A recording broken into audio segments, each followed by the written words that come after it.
All right. Good evening. This is the October 25, 2023 meeting of the San Francisco County Transportation Authority Community Advisory Committee, or CAC. I'm Kat Siegel, Vice Chair of the CAC. I will preside tonight as Chair Ortiz is unable to attend. Before I give the chair's report, I'd like to ask Yvette Lopez Jessup, our clerk this evening, to do a roll call to ensure we have quorum, and then she will read an announcement about public comment. Okay. CAC members, when I call your name, please say present to ensure quorum.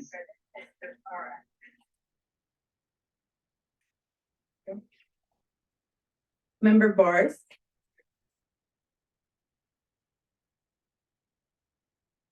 Member Bars absent. Member Chen. Chen present. Thank you, Chen present. Member Daniels. Daniel's present. Daniels present. Member Davidson. Davidson present. Davidson present. Member Kim. Kim present. Member Kim present, thank you. Member Levine. Levine present. Levine present, thank you. Member Milford Rosales. Member Milford Rosales present. Present, thank you. Member Ortega. Member Ortega present. Thank you. Member Ortiz. Absent. Member Rockwood. Present. Rockwood present. Member Siegel. Siegel present. Siegel present, thank you. Member Bars. Member Bars is absent.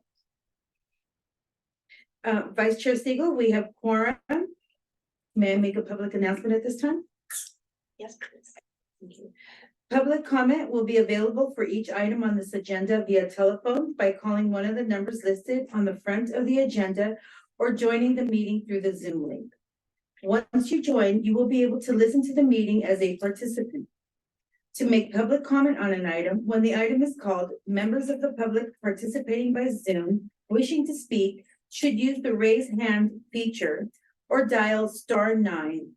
Do not press *9 again, or you will be removed from the queue.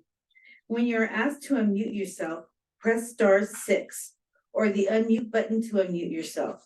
The live operator will advise you that you will be allowed 2 minutes to speak. When your 2 minutes are up, we will move on to the next caller. Best practices are to speak slowly, clearly, and turn down the volume of any televisions or radios around you. Thank you, and that concludes my announcement. Thank you. That puts us on item number 2, which is the chair's report. This is an information item. First, I encourage CAC members and folks listening in to read the executive director's report presented at yesterday's board meeting. It is available on the agency's website at www.sfcta.org. There are a lot of short, informative updates about project delivery and other efforts the agency is working on. One item I'd like to highlight is the Metropolitan Transportation Commission's early planning work on a potential 2026 regional transportation revenue measure.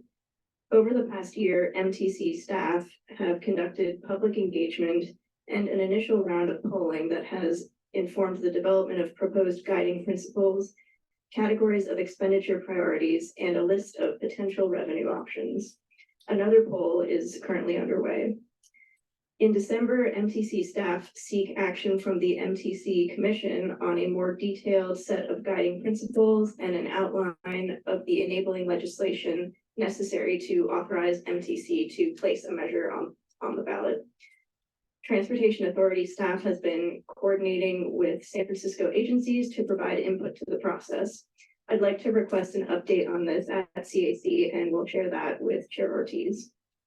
Last but not least, I'd like to extend a warm welcome to Austin Milford Rosales, our new District 6 representative. Austin, would you like to say a few words to introduce yourself to the CAC? Sure. Hello, everyone. My name is Austin. I'm I reside in District 6, and I first became aware of a lot of things in San Francisco, just attending bike party, and have since become passionate about meeting Vision Zero goals and making the streets safer for cyclists and pedestrians. Welcome. So lastly, I have a note about meeting management. CAC members, if you would like to speak, you can indicate so by standing your name card on its end, so it's pointing up like this. I ask CAC members to wait until I call on you to speak, then press the red star sticker on the base of the microphone to turn it on. You should see a red light turn on below the mouthpiece. Please turn off the microphone when done speaking by pressing the red star again. Be sure to speak directly into the microphone so folks in the back of the room can hear you. Please limit your questions to a max of 2 questions per agenda item. Presenters, please only respond to questions if requested by the chair. CAC members and folks in the hearing room, please turn off or silence all electronic devices and computer notifications during the meeting.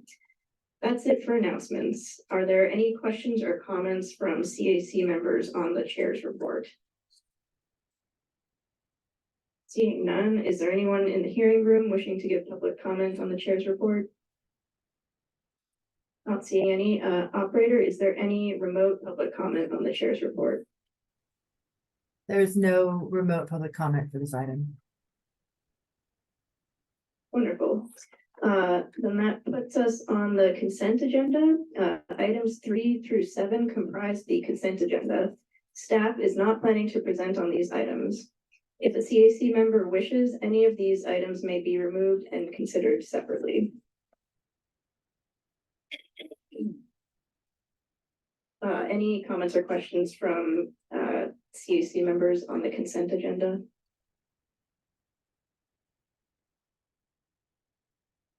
Not seeing any. Is there any public comment in the room on the consent agenda? Not seeing any. Operator, is there any remote public comment on the consent agenda? There's no remote public comment for the consent agenda. Great. So there are 3 agendas, so we do need a motion and a second to approve the consent agenda. I'll move to adopt the consent agenda. Second. Moving forward. Great. Madam Clerk, would you please take a roll call vote?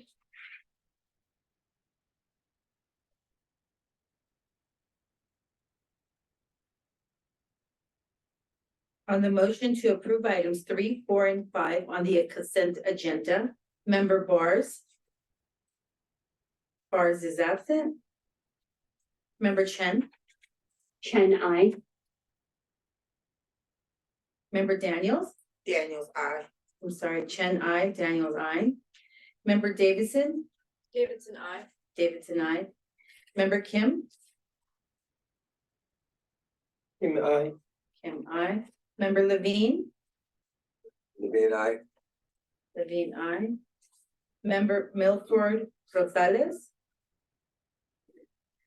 Milford Rosales, aye. Member Milford Rosales, I. Member Ortega.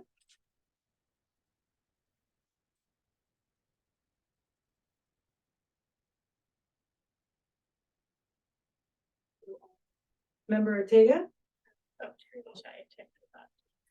Ortega, I. Thank you. Ortega, I. Chair Ortiz is absent. Member Rockwood. Rockwood, I. Rockwood, I. Vice Chair Siegel. Siegel, aye. Siegel, I. We have 9 ayes. The consent agenda is approved.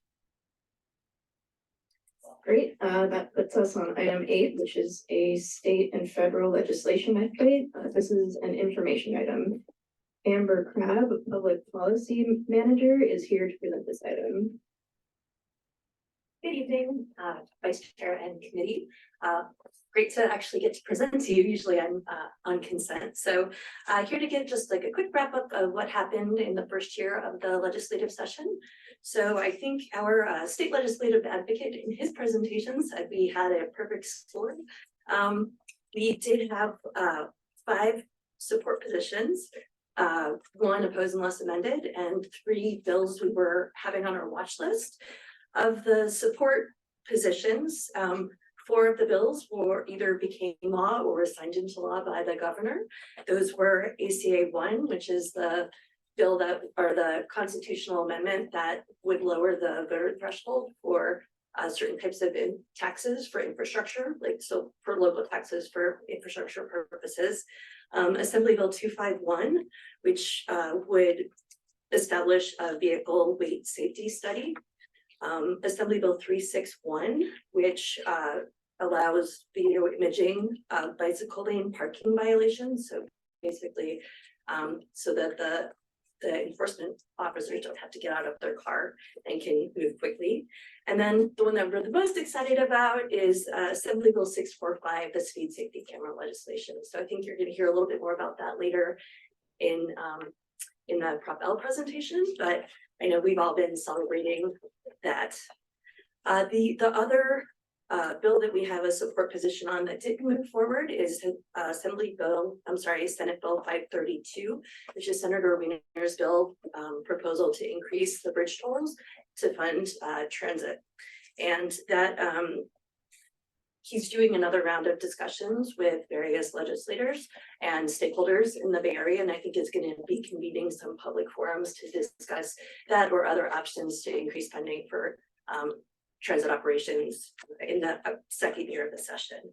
2 of the bills that we had on our watch list, Assembly Bill 6 and 7, both related to kind of regional and state planning.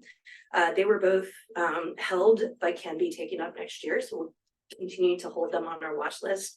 And then the 3rd bill on our watch list, which had basically the content was taken over was included in the Budget Act, so the bill was repurposed. And then finally, Assembly Bill 825 is the only bill we had an opposed unless amended position on, and that was approved by the legislature but then vetoed by the governor. And this is the bill that would have authorized bicycles to use sidewalks except in a few specified circumstances. So the veto message kind of echoed a lot of what we said when the bill was coming through, concerned about additional safety issues for pedestrians, both pedestrians and bicyclists, by allowing them on the sidewalk.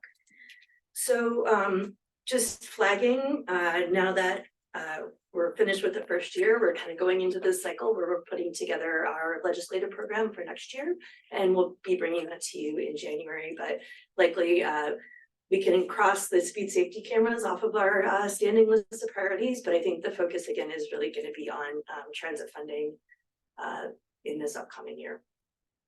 So with that, I'm happy to answer any questions you have.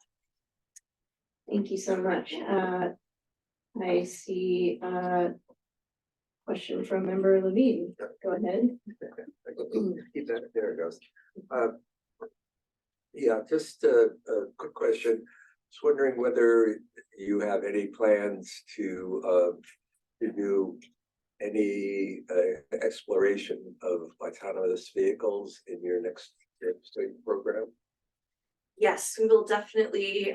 That's been a continued component. Obviously, a lot has happened this year that we are looking at a more kind of proactive legislative approach that could include things really simple, low-hanging fruit, like making sure that the vehicles can, like the traffic code can be enforced on these vehicles, making sure that there's ways to interact with emergency vehicles, perhaps setting basic standards that and thresholds that the vehicles would have to meet in order to be licensed, as you were. So yeah, I think we are talking about different options, but already setting up meetings with committee staff to brief them on what's been going on in San Francisco and talk through options for next year. And are you looking at any possibility of was trying to get some more local control over these vehicles, either through fines or through any legislative elements. I mean, I think all of us would love to have more local control, but I think right now we're keeping that in mind as a possible strategy, but looking for ways to make sure to work with DNB and PUC as well. Okay. I understand. Thank you. Yeah, thank you. Are there any other questions or comments from CAC members on item 8? Not seeing any. Do we have any public comment in the room on item 8? Let's carry on to Member Levine's question. I look at the autonomous vehicles as a laboratory, and we are not getting reimbursed for their costs. They could go to Nevada at Black Rock, build San Francisco there, build the hills in, and conduct all of their research and development. But we are doing their research and development by providing the city. And we're not getting reimbursed. The city is not getting reimbursed. Muni has a staff person tracking this. The fire department, all the emergency services are tracking this. There's all this labor that is going out the window that we're having to pay for. And these, technology companies are getting away free. They're not paying the cost of their research and development. We, the citizens, are paying the cost of research and development for this to activate it and monitor it. So I would strongly recommend that any legislation that's proposed have a reimbursement clause in there, so we're not on the hook for it, because we are the stuckies on this deal. And that is one thing that just really irritates me, is when I see companies come in and get a free ride on, literally a free ride at our expense. Thank you. Thank you for your comment. Not seeing any additional public comment in the room. Operator, is there any remote public comment on item 8? Yes, we have one public comment. Go ahead, Roland. You may speak now. Your 2 minutes starts now. Yeah, thank you. This is a brief follow-up on Edward's comment. You probably know, I don't know if you know this, but there are lots of companies testing, not just in San Francisco, but all over the world. Yesterday, during the presentation, people were talking about some companies having tested 5 million miles. Well, last April, Tesla had tested 150 million miles. And I don't think this is costing Uni or anybody else any money, because they clearly are not comfortable, deploying their vehicles without drivers all the way across the city for obvious reasons. So the incidents that you've just seen. I'd like to close off on the comment that I made to the supervisors yesterday, is that Tesla, and quite frankly, I don't know this for a fact, but I'm pretty sure that Google have come to the same conclusion as well, but that's Waymo. Tesla has abandoned the automation used by Cruise and others. And they are transitioning to neural networks, which is essentially artificial intelligence. And what they're doing, they're basically using artificial intelligence in their car's onboard computers to do exactly what a human being would be doing, is to use the cameras to look around them, and they've actually got a lot more cameras than humans have got eyes, and then react automatically to the situation surrounding them using artificial intelligence. And the level they are at right now is probably the level of a 16-year-old who is just about able to pass a driving test, but obviously they're improving as time goes by. So I hope that nobody stops these people are doing what they're trying to do. Thank you. Thank you, caller. And there is no more remote public comment for this item. That puts us on item 9, which is to adopt a motion of support to adopt 2023 Prop L 5-year prioritization programs and amend the Prop L strategic plan baseline. This is an action item. The 2 programs we'll be considering are the traffic signs and signals maintenance program and the safer and complete streets program. We have Mike Pickford, Principal Transportation Planner, here to present this item. All right, good evening. I will try to get started because we've got a lot to get through. So today we are presenting our 3rd round of Prop L 5YPPs for your consideration. All right. As a reminder, and for those new members, the expenditure plan that the voters approved requires development and board approval of 5-year prioritization programs, or 5YPPs, as a prerequisite for allocation of any funds from a given sales tax program, along with adoption of the Prop L strategic plan. I won't go through the first few slides in details, as the CAC has seen them before, but we left them in for new folks who might be new to the process. The board has approved 12 5YPPs to date. So the strategic plan baseline, which was approved earlier this year, included an initial budget on a pay-to-go basis. We are now in step 2 of this diagram here, working with sponsors to identify specific projects to fund in the next 5 years. Sponsors can request advancing funds to support delivery faster than simply spending revenues as they come in. This slide outlines the sections that are in each of the 5YPP documents, and those are included as enclosures to this item. As a reminder, the board adopted prioritization criteria for each program that guide the development of our recommendations. Some of the criteria are across the whole of Prop L, and some are tailored to specific programs.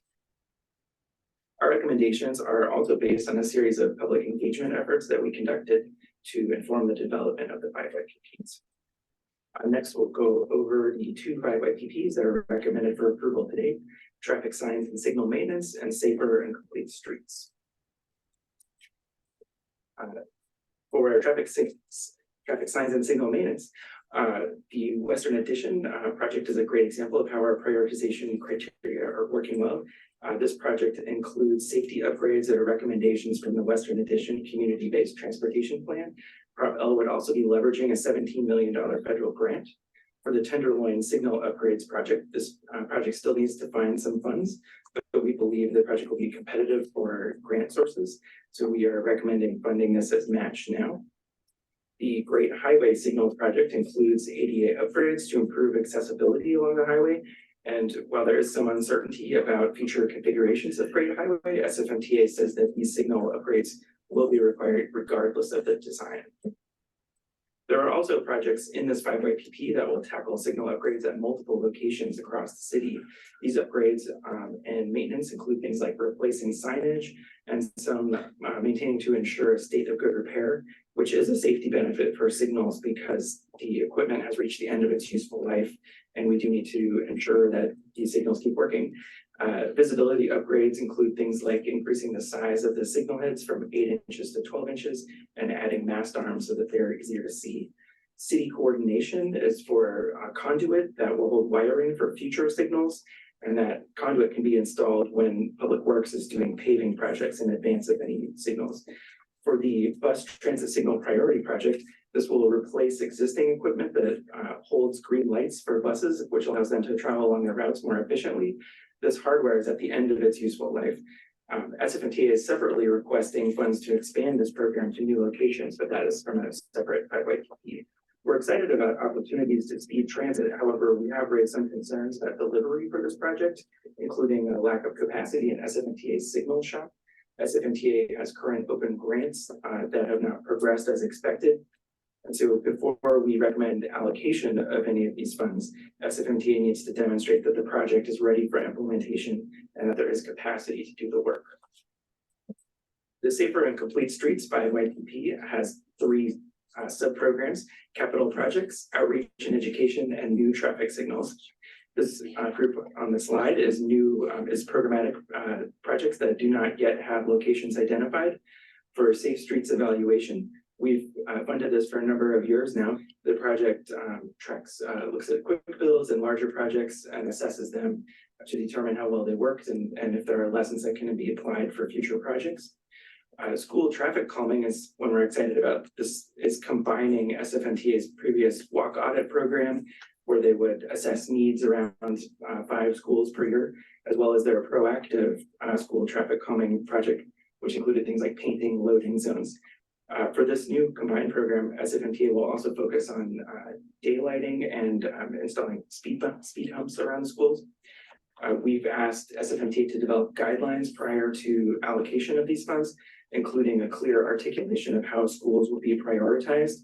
And the new combined program will help respond to the resolution sponsored by Commissioner Melgar on safe bike routes to school. That was item 7 on your agenda, by improving transparency about how the program works and increasing from 5 to up to 10 walk audits per year. For the Slow Streets implementation project, this would be implementation of the existing approved network, and any new slow streets would be part of the active communities plan recommendations that are still being developed. For Vision Zero left turn traffic calming, this will reduce speeds and control movements of turning cars to improve pedestrian safety. And the Vision Zero speed limit reduction will exercise a new authority to reduce speed limits to 20 miles per hour in certain business corridors.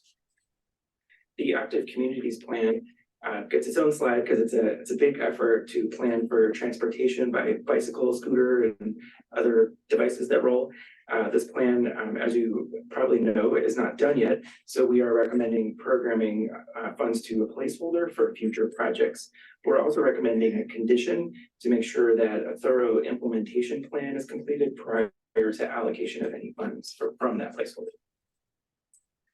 The rest of the capital projects are for specific locations or corridors. The Central Embarcadero project, the CAC has seen before because we programmed some OBAG funds to this project earlier in the year. The District 4 Street Improvements Project is recommendations from the Transportation Authority's District 4 Mobility Plan from a couple years ago. The 7th Avenue project will improve access to Golden Gate Park from the Inner Sunset. It will leverage state local partnership formula funds to upgrade quick build improvements with permanent infrastructure. The Golden Gate Greenway includes a road diet that will free up street space for public space activities in the Tenderloin. Page Slow Street will make permanent, again, some of the temporary quick build improvements that were implemented during the pandemic. Soma arterial traffic calming will focus on road diets for the big fast roads in Soma, including routes to and from the freeway. And then for Howard Street, this project is leveraging a large $23 million federal grant. However, the project does still have an over $17 million hole in the funding plan. They were originally looking at development-related fees that we believe now are unlikely to materialize in the near term. We've been working with SFMTA to identify full funding for this project, including the $2 million in Prop L that we're recommending here. We will be providing oversight and support to ensure that the project meets its timely use of funds deadlines to keep that federal grant. In the Tenderloin Protected Intersections Project, we'll construct foldouts at corners to slow turning cars and improve pedestrian safety in the Tenderloin. The Valencia Bikeway project includes $1 million for implementation of a final design, which will be determined after results of the current pilot are assessed. You can see some potential configurations on the screen. The other two sections of sub-programs of Safer and Complete Streets, outreach and education. For the bicycle education and outreach project, this includes funding for 80 classes, and for the first time will include scooter classes. Safe Routes to School non-infrastructure would provide the 11% match to a federal OBAG grant that we programmed earlier this year. Vision Zero education Year one of this program would be focused on public engagement around implementation of the speed safety cameras that Amber talked about, which were authorized by AB 645. The scope is still somewhat to be determined, so we are recommending some of the funds be held on reserve. There's an allocation request that's part of the next item, and SFMTA will come back to us in January with a refined scope and schedule. There are lots of specific requirements within the bill, so these funds will help SFMTA get started with implementation. The other subprogram, new traffic signals, includes contract 66 and 67, which will implement new signals at locations around the city. The Skyline and Sloat project will construct a new signal at that intersection in District 4. So we're almost done. We want to remind you that a foundational aspect of the sales tax is to use our local funds to leverage other funding sources. On the whole, across these projects, leveraging is good, but there are some larger projects that are exceeding expectations, while other projects have no leveraging at all. In some cases, we believe that this is appropriate when other funds are difficult to come by. And in other cases, we've communicated with sponsors that we expect better leveraging, and we will continue to work with them to pursue other funding sources. Even with good leveraging, we are recommending advancing funds. So we expected and are comfortable supporting this level of advancement of funds because these projects are key to supporting city's Vision Zero goal. And it is important to move these projects forward now so that the public can benefit from these safety improvements sooner rather than later. We also know that the baseline amount available would be smaller in these first 5 years of Prop L because of open Prop K grants that we do expect to substantially pay down over the next 5 years, which will then make more revenue available for future Prop L projects. So this item also includes an amendment to the Prop L strategic plan to accommodate the projects that are under discussion in these 2 5YPPs, as well as to update cash flows to reduce financing costs.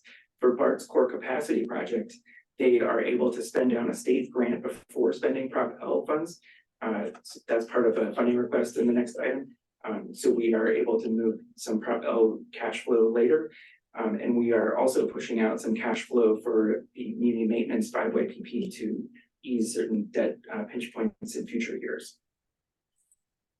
Looking ahead, we are working with SFMTA to plan and bring the muni maintenance 5YPP to the board for partial approval in December.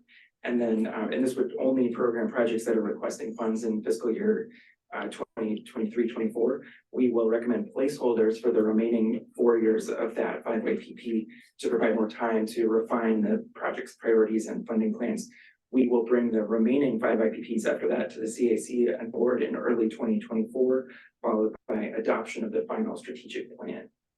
And with that, we thank you for your patience, and we're happy to answer questions. We have project managers from all over. Thank you so much for the presentation. I see a few questions from members. Member Ortega. Hi, thank you so much for your presentation. I have an easy question and a harder question. First is, I'm just curious, how long is like the lifespan of a traffic light? You said it was like to manufacturing standards, and I was just legitimately curious how long they last. It looks like we have Brian Wu from SFMTA. Great, thank you. Engineer, so we should know how to work the microphone. Yeah, I'm very qualified. Good evening, CAC members. My name is Brian Wu, Senior Traffic Engineer at the SFMTA, and I lead the team of engineers responsible for the majority of signal upgrades and new traffic signals. Coincidentally, I have a lovely photo that was taken yesterday at Market and Turk. It illustrates a signal on Market Street hanging by a thread. It literally broke off at the top, and it was quickly repaired. And that demonstrates your question perfectly, which is that the life of a signal is that you're on borrowed time, anything after 35 to 40 years. So 40 years approximately if you are east of the fog line, 35 if you are west of the fog line because of salt air and various elements. Awesome, thank you. I was just curious, like how often you guys had to replace every traffic signal in the city. That gives me a good idea. So the second question I had real quick is, I know that we're still in early stages, but especially regarding the Soma arterial traffic calming, I'd love to continue to get more details about that plan in the future because I have seen in the city, definitely, I'm gonna call them extra aggressive drivers when calming measures are put in place. And I would like to just make sure that those are being considered during these discussions and plan, not that we shouldn't be doing this, or not that we shouldn't be trying to ensure vision zero and pedestrian safety. As someone that did used to live right next to the 280 exit on 6th Street, it was very harrowing to see right turn car just pushing by. So I agree it's necessary, but I am concerned how that will affect sort of the traffic and how it will continue to affect aggressive driving. So I just like to make sure that's a consideration in your study. I believe it would be, would you like to hear from SFCTA about that project? Or should we just record that and move on? Yeah, let's record it. It's for implementation, and so the streets are to be identified, but we can definitely take your feedback and record it as a consideration. Yes, I'm just asking for a follow-up on it. Thank you. Member Davidson? Thank you for your presentation. I'm sorry, Mike, would you share your microphone? Thank you. Thank you for your presentation. For the unallocated safe streets funds, specifically schools, bike lanes, and if speed safety cameras are in that bucket of unallocated funds, how do we / my district get all those things in our neighborhood? So if I understand you correctly, that's for projects that where the locations have yet to be determined. Yeah. That sort of thing. I think there's a variety of different factors there. Like some of these projects have different mechanisms for determining the locations, and I think that will vary by the project. Do you want to add anything, Anna? Yeah, sure. So I took note of schools, bike lanes, and safety cameras. Yes. We're for safety cameras, there are a certain number of cameras that are allowed. And we are hearing more information from SFMTA on the implementation plan. I don't know if Brian, you have any information to share, but we are looking forward to, as MTA is releasing its plan of implementation, that when MTA comes back to the board and to the CAC in January to give an update on the outreach and communications plan, that there will also be some information about the locations and how they're, I have the legislation at my fingertips, literally, and I'm not sure if there are guides in there for how the locations are identified and prioritized. Right. With schools, the guidelines that MTA will be releasing for the walk audits program, the intention is to provide information to the public on how to request one, what happens on one, what happens after one, what to expect, really. So the guidelines are required to be presented for input prior to any allocations for the walk audit. So that will provide information on that aspect. And then with schools engineering, again, we are looking forward to having a presentation on the prioritization methodology. MTA has a methodology. We just want to make sure everything is transparent because there's a ton of work being done around schools. We just want to make sure that folks know how it's all put together. And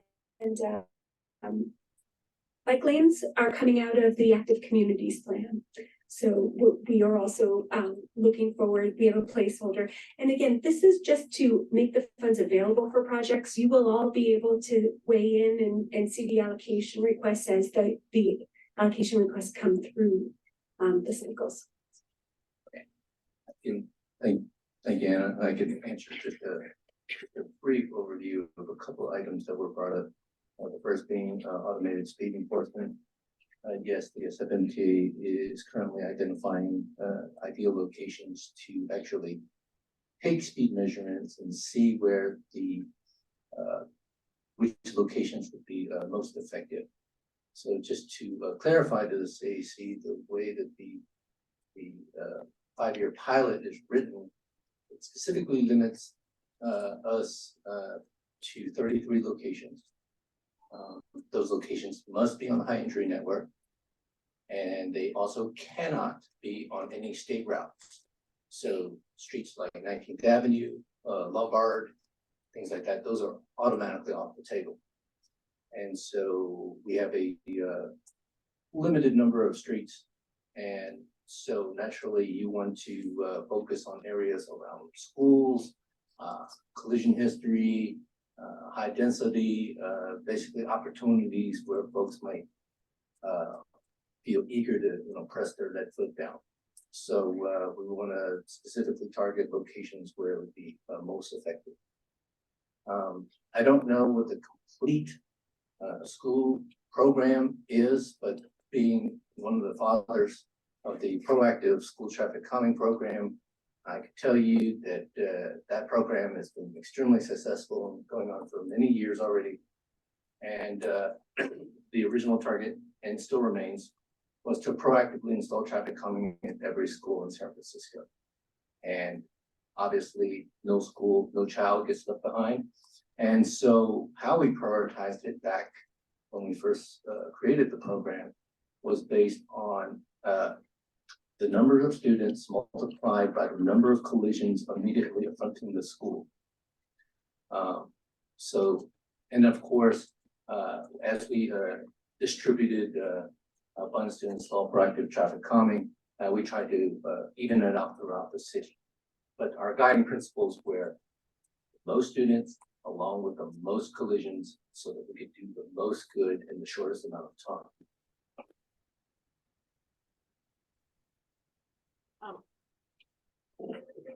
Thank you for that.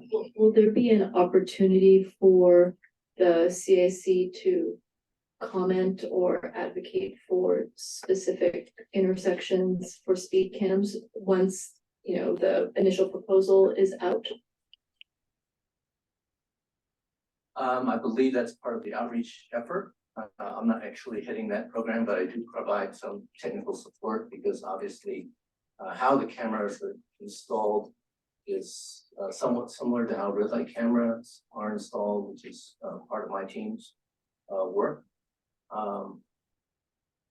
I answer that question carefully only because most of the speeding actually takes place mid-line, not actually at a signalized intersection, because you have red light half the time. Right? So that's why it's not so much at a particular intersection, it's on the street leading up to an intersection. It's most important. You have to recognize that no citation can be given unless the actual vehicle is speeding 11 miles an hour over the posted speed limit.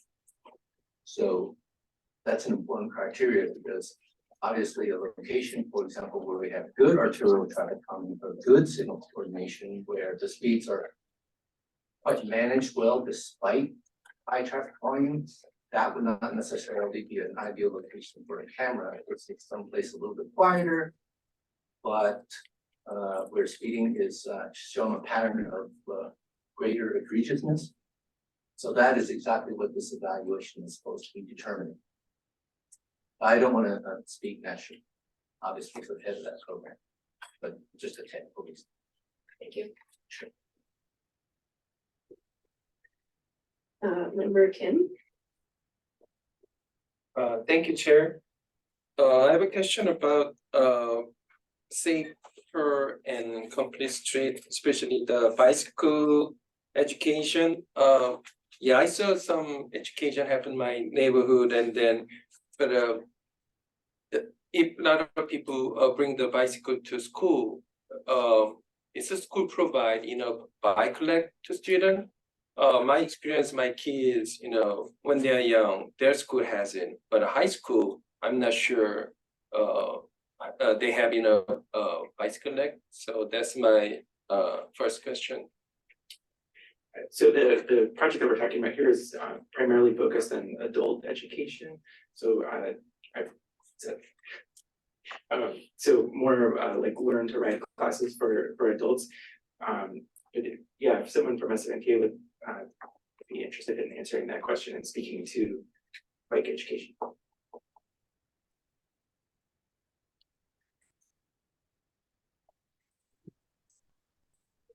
Yeah, is Matt Lasky? Yes, I'm here. Can you hear me? Cool. Yes. Okay. So I think, yeah, this program is definitely focused on adult education and learning to ride and learning to ride safely. There's the League of American Bicyclists program, which has different levels for training, and our agency usually or typically subcontracts those programs out. And we've been doing it for, I don't know, 10 or 20 years. And it's been successful. People enjoy it. So yeah. And was there a question related to providing bikes? Is that the question? My question is then safe route to school. This one also include walking,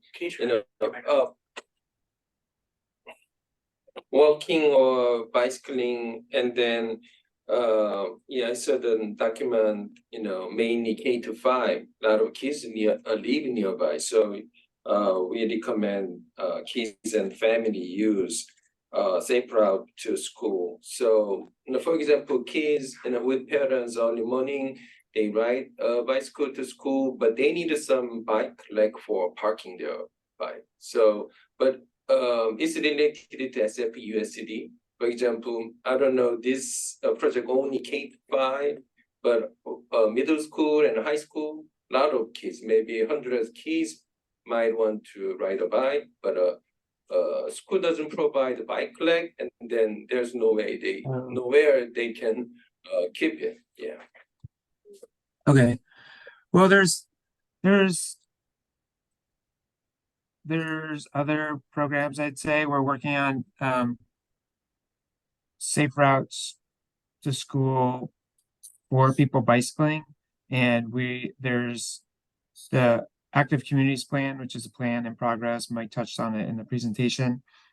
That's specifically looking at streets connecting to schools, and so we're at the city, we're hoping to make improvements on those connections. We also separately, and at the MTA, we also implement bicycle parking, and we work with the school district and other locations, like we're working with Rec Park on implementing bicycle parking on school facilities where they don't exist. Okay. Yeah, that's pretty important for the kids. Yeah, that's thank you for answer. It's pretty important. SFUSD partners with the SFMTA, so school provide parking lot for the student. I think that's the important part. The second part is like high schoolers, they can ride a bus to the school, and then a lot of them they use Muni, and then personally, I have 3 kids, and then they sometimes report to me they face some awkward situation in the Muni. For example, one guy right on the Muni, he take it off his pants. So my daughter, she doesn't know what to do. So a safe route doesn't mean only the street, on the Muni too. So for teenagers, how can we guarantee safe route or safe ride for them? Do you have any plan for this? We need some plan, there's kind of phone number or how to handle those things. Yes. If I may, if there's someone from SFMTA from the Safe Routes to Schools program, we are proposing to provide the local match from Propel funds to the federal One Bay Area grant that we provided in the spring of summer of 2022. What I'll say is that the Safe Routes to Schools program does offer some bike classes for youth. And so while the bike education classes are for adults and families, that's my understanding that the Safe Routes to Schools program does offer some for the younger children. Yeah, but my question is also, does it include educating in the community? Yeah, and we'll follow up. We'll follow up with the schools program. Member Ford. Good evening. Thanks for the details for all of these projects. I just had a couple of projects that caught my eye, and I wanted to ask a few questions. I'm District 4, so I'll start with the Great Highway. Couple of things stood out to me there. That $3 million for signals on the Great Highway seems like a lot. Did we look at roundabouts? Did we look at other options? And are they end of life, or is it? What's some more background on $3 million, which is $1 million more than the Safe Routes to School program for signals on the Great Highway? Brian, do you want to cover what is included in the scope for that project and why? Sure.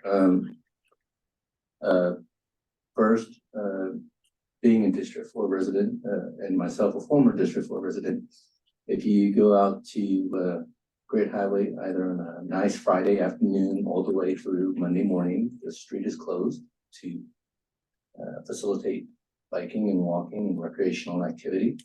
And I invite you to go out to any of the signals, particularly in the middle, closer to Noriega, and you will find that some of the signals are already missing. They've been replaced with temporary signals because the ones that are on the arms have literally fallen off because of the salt air. So some of them will have arms, some of them won't. And when I said that the life of a signal was 35 years due to salt air, I really meant it. That is the max. So as far as what does 3 million give you? So that is I have to put things a little bit in perspective. 3 million for all those signals is actually quite cheap. The average cost of a single intersection is closer to 1 to 1.2. And the reason why Great Highway is essentially much cheaper is because you only have 2 vehicular directions to worry about and 1 crosswalk, as compared to a regular intersection that has 4 directions plus 4 crosswalks. So that means that there's a lot of not just the signal work that you completely have to redo with all the sand and salt air. Nothing is salvageable, buried in multiple feet of sand. But believe it or not, even through these piles of sand, we have to provide accessible paths of travel as required by the ADA. And so there are curb ramps and other work that go along with those signals. And lastly, we also have to upgrade the lighting done back in the 1980s up to more current standards to basically light up each particular crosswalk. Now, as far as have we considered roundabouts? My team personally has not. Obviously, a circle would require a lot of infrastructure that I would guarantee costs more than the 3 million for just the signals, especially if you were to do them every 2 blocks. And the other thing about the roundabouts is they don't provide a mandatory stop or a gap like the signals already do for pedestrians to cross when the roadway is active. And the way that the signals are timed on Great Highway, they're timed real well, both directions to somewhere around 30-ish miles an hour. So their efficiency in how they operate as their safety record pretty much speaks for itself for the last 30+ years.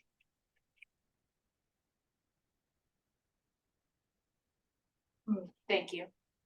I mean, I worry the sand just blows back in pretty quickly on the Great Highway. Yes, and actually, as Mike had already alluded to, there is some uncertainty as to what the Great Highway is going to look like, what it will serve, what it won't serve, what directions it'll serve, and where it'll serve them. And so my team has done their best to come up with a single design that is extremely flexible to most scenarios. So the current configuration, the signal is designed to meet the current configuration with southbound traffic on the west half, northbound traffic on the east half. So there are 5 different combinations that our future signals will be able to do. One is the current configuration. The next is southbound only on the west half, or northbound only on the east half, or southbound on the east half, or northbound on the east half, or northbound and southbound on the east half. So in theory, the west half could be for recreational purposes, much like how Mansell was modified through John McLaren Park. So we did our best to come up with a flexible design that we could flip-flop signals depending on what the future of Great Highway is, or whatever Mother Nature determines to take over. Excellent, thank you. The other one that stood out was the timing on the Valencia Street Bikeway for FY 27, which puts us 4 years from now. That's a really long pilot. A pilot we have a lot of feedback on already. So I'm wondering about that placement and schedule. Matt Lasky, is that a question you're able to respond to, or do you have a Sure. colleague you'd recommend? Yes. Let's grab my notes here. So currently we have a pilot. It is slated to continue through September of 2024, as we've been directed by our board of directors. I know there's been talk of perhaps changing that, but those are still the the direction we are under right now. And this funding that is in Prop L is for the longer term project. So we're doing the pilot now, we're doing studies. We are doing studies not only of what's on the street, but we're also doing some studies figuring out like what works best with the street, traffic study, public life study, and then ultimately we'll take that and we will do more planning and design and construction of a future Valencia Street. And this money would be in 2027 after the pilot concludes and we've done the planning and we've done the design. And design for a large project like this typically takes like a year. And so that, that's folded into that time, that schedule. Thanks, Matt. I should say, in addition to design, then there's also the call for bids and the award. All takes time.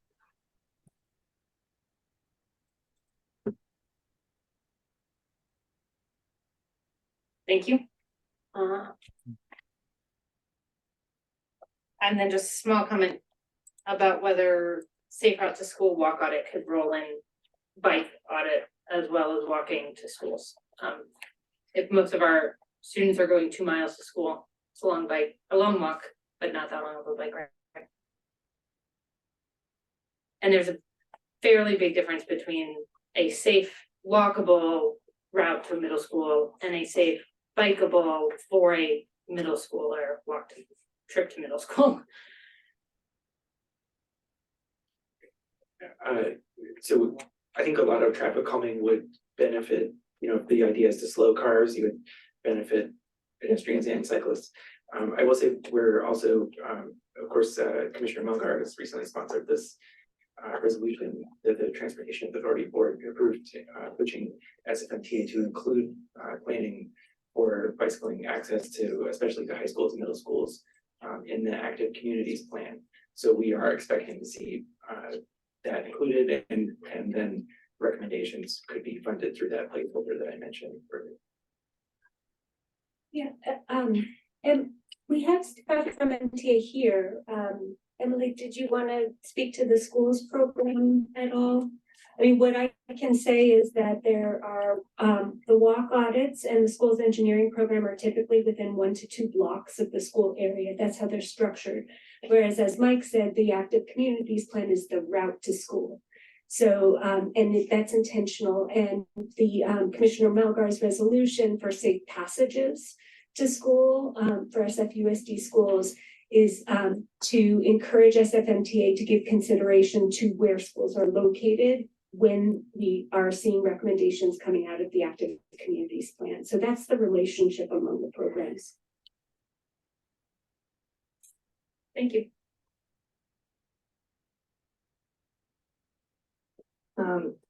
Thank you for the presentation. I have just a couple of questions.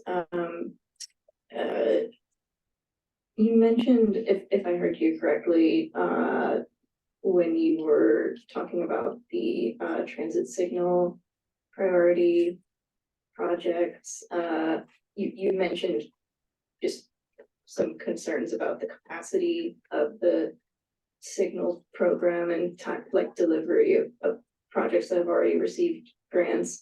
I was wondering if I could broaden that to the actually sort of the whole program of the signs and signals under Prop L. I know we hear a lot that the sign shop is really overwhelmed and is often a backlog for projects. Do we feel confident that the projects planned as part of this program, that the sign shop and the signal shop have the capacity to deliver on these on the described timeline? Well, we want to make sure that the availability of the sales tax funds is not what's hindering delivery in the first place. But you know, we do have to trust our sponsor agencies that they're able to deliver. Would you like to add anything on the your confidence in the ability to deliver and grant? I can for my team. First, we make it a point. I always try to make it a point to never under-promise. I'm sorry, never to over-promise and under-deliver. So when it comes to state of good repair, traffic signal visibility upgrades, sign replacements, replacement faded school signs, and what have you, or faded stop signs, things like that. We always make it a point to deliver. I think the issues come about in more complex projects where you're trying to integrate systems together and new systems into aging infrastructure. I think that's when we run into a lot of design infrastructure challenges and cost issues associated with it. So I think it really depends on what the specific scope of work is. So there are certain things that our shops do that are absolutely fantastic. And there are other things that our shops are sometimes asked to do that that can be more challenging. So I think it really just depends. Thanks, I appreciate that. I also have 2 really quick questions that are project specific. One is on the 7th Avenue bike lane. Is that is there already a design for that, or is that, will that still have opportunities for design input? Hey, this is Matt again. You want to respond to that? Sure. I never introduced myself. I'm Matt Lasky. I'm a section manager within Livable Streets. I thought you all just knew me right now. Just kidding. Yeah, section manager within Livable Streets. We're We're the primary implementers of bicycle, pedestrian, and traffic calming projects in livable streets. We have about 40, 50, like 40 planners and engineers. 7th Avenue does not have a design yet. That is the long and the short. Our thought is that it could easily accommodate bicycle lanes, and it would be a challenge to accommodate protected lanes, given the street width. But no current design. Okay, thank you so much. And then on the skyline and slope traffic signal item, am I correct that intersection does not currently have traffic signals? It's like a stop sign in one direction, and then I think it's uncontrolled, maybe east-west. Is that correct? So I can answer that one. My staff has been going back and forth with our Caltrans and Public Works partners to get a signal installed as quickly as possible. I ride to District 4 and to the Ocean Beach many weekends and ride to and from work. So I'm familiar with the intersection completed. The intersection is what I would describe as partly stop sign control. So the westbound left turn, the eastbound through, and the northbound lefts, those have stop signs.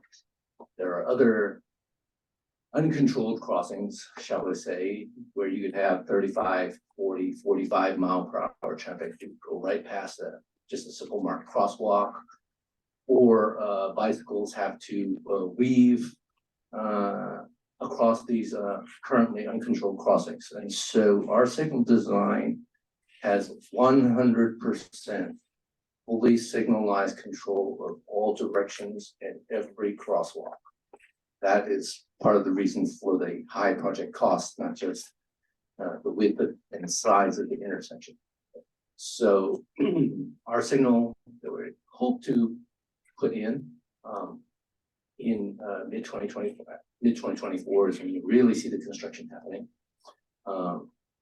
Would signalize every direction, signalize every ped crossing, and through our partnership with Caltrans, we will be removing the sharrows on slope east of Skyline Boulevard and replacing it with a class 2 bike lane. Currently there isn't 1 mile into Caltrans right of way, restriping that roadway, and the bikes would be taking advantage of the gaps provided by the signal. And the signal would also provide connectivity between the Lake Merced quick build, which is currently being striped, as well as the slope quick build, which is hopefully soon to be striped. Great, thank you. I'm so glad to hear that there will be a bike lane there. I currently, when I'm traveling east, I just avoid slope because that intersection with Skyline is such a nightmare. I would also ask it when I'm a pedestrian there, particularly often picking up the bus on that little island between the slip lane and the northbound lane. That's, I don't know, drivers just don't yield there. I was wondering if there are any plans to reconfigure that at all to remove the slip lane or slow people down in some way. Funny that you should ask that question. When the TA first approved this project, it was always going to be an interim project with the longer term vision of a better intersection configuration, whether some designs that were considered as early as 2017, 2018 included either a traffic signal or a reconfigured intersection that was narrower, squared up, taking up less real estate, slowing everybody down. And that remains a long-term goal by both the city and Caltrans, where the Caltrans actually have it in writing, and you'll like that Anna. Where Caltrans would contribute 2/3 of said project, given that the three lakes are on state's right of way. So if we can identify funding for that and a grant for whatever funding was high enough for it to apply to that project, that's certainly an opportunity at that time. But this signal would go in first to at least address the immediate concerns of both uncontrolled crossings and arguably, depending on how Great Highway behaves or what happens, any reroute of traffic as a result of the closure of Great Highway south of Slope. Thank you so much. Not seeing any other questions from members. Do we have any public comment in the room on item 9? Thank you very much, Edward Mason. Valencia Street. This has been ongoing since before the pandemic. There was a meeting at the Citizens Advisory Council with MTA this month. And everything from business owners being in dire straits, almost losing their businesses, were present. And also the general feeling amongst the bicyclists that the 2-lane is not working. And my takeaway from it was, we're trying to pack 10 pounds in a 5-pound space, because you've got the shared spaces now that have been added since the pandemic. And you have Uber and Lyft, you have delivery trucks, there's no provisions for that, whether they're going to maybe implement reserving delivery space by the internet for having trucks at a specific time to make deliveries. There's so many conflicting issues. And my basic recommendation is put the bicycles on Folsom Street. It's a straight, flat, and you eliminate part of the congestion that's resulting on that whole intersection. And it just ills me to see that we're spending all this money over all this time and still can't get it right. Because we insist on having bicycles on there, we insist on pleasing everyone. Well, as far as I'm concerned, everybody can't be pleased when you got 10 pounds trying to stuff it in 5 pounds. So those are my general comments. Thank you. Thank you for your comment. Not seeing any additional comment in the room. Operator, do we have remote public comment? Checking for remote public comment, and there is no comment for this item.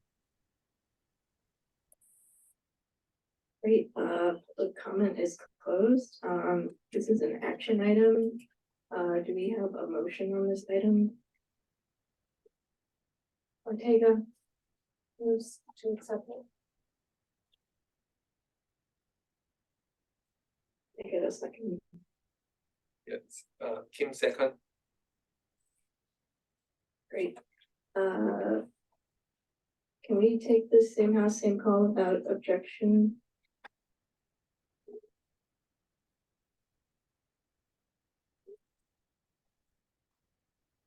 Okay, with that being said, Vice Chair, we have 9 ayes. The item 9 is approved. Great. Thank you so much. That puts us on item 10, which is a closely related item to adopt a motion of support to allocate $36,545,335 in Prop L funds with conditions for 5 requests. This is an action item. And we have Linda Veray, Transportation Planner, here to present this item.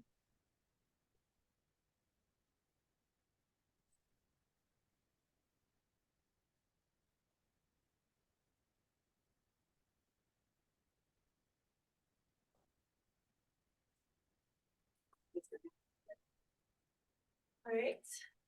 Can you hear me? Okay, yeah, great. So this presentation includes 5 Prop L requests. The CAC just heard the item to consider the Prop L 5 YPPs for the traffic signs and signals maintenance and safer and clean streets. So allocation of these Prop L funds for all but one of the requests are core capacity is contingent upon board approval of the strategic plan baseline amendments, which are part of the item the CEC just acted on.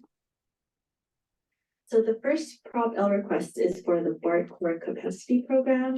Of the 306 additional cars required, 252 are needed for BART to operate 28 to 10 car trains per hour on the 4 lines that operate through the Transbay Tube and ultimately run up to 30 trains per hour.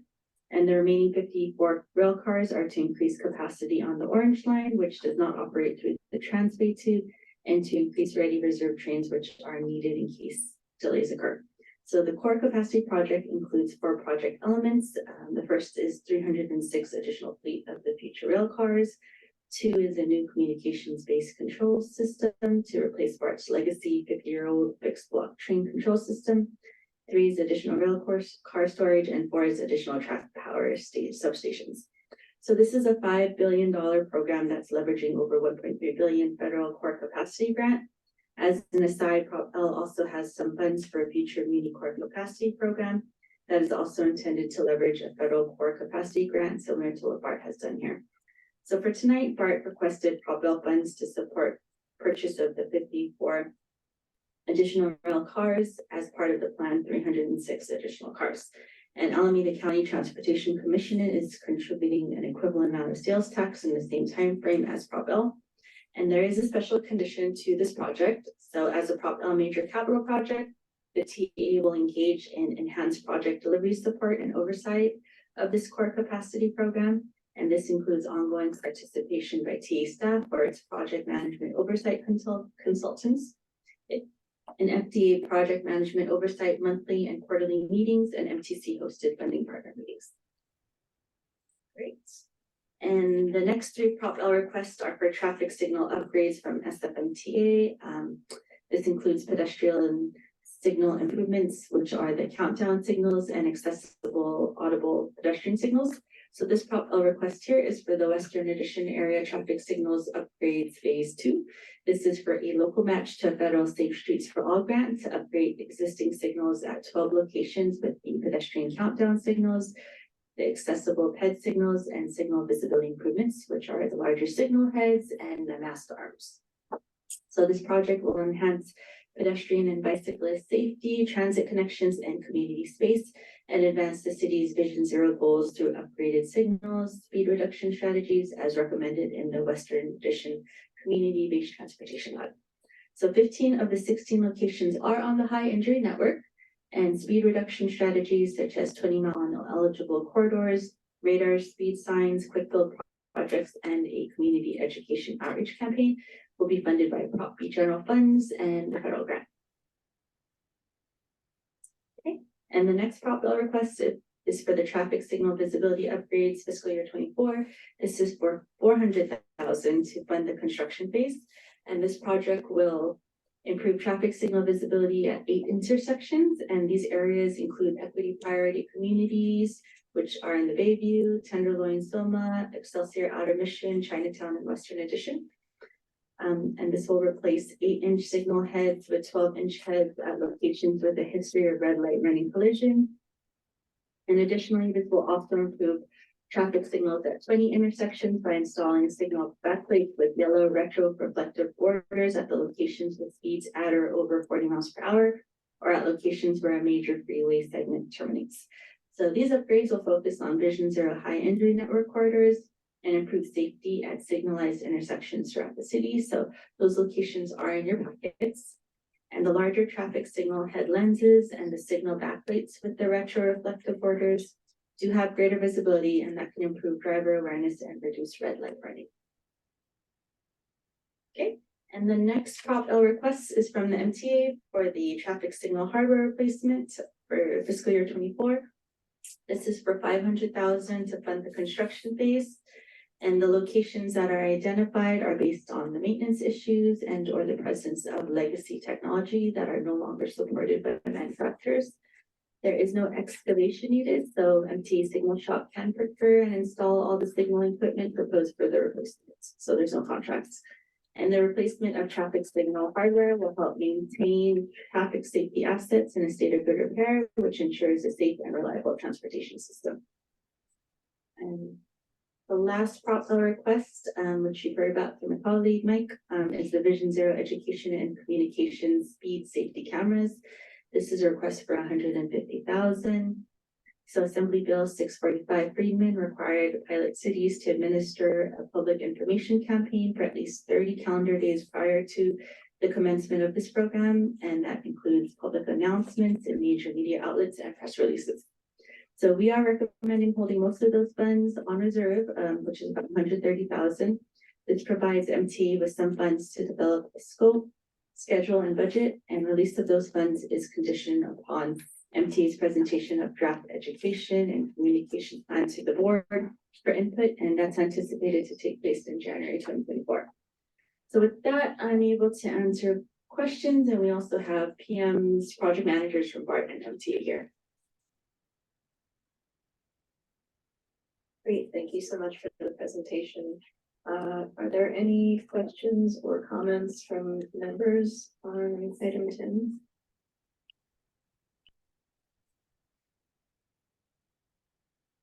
Not seeing any. Is there any public comment on item 10? In the room? No. How about any remote public comment on item 10? Checking for remote public comment. There is no public comment for item 10. Great. I think we can also take this same house, same call if there is no objection.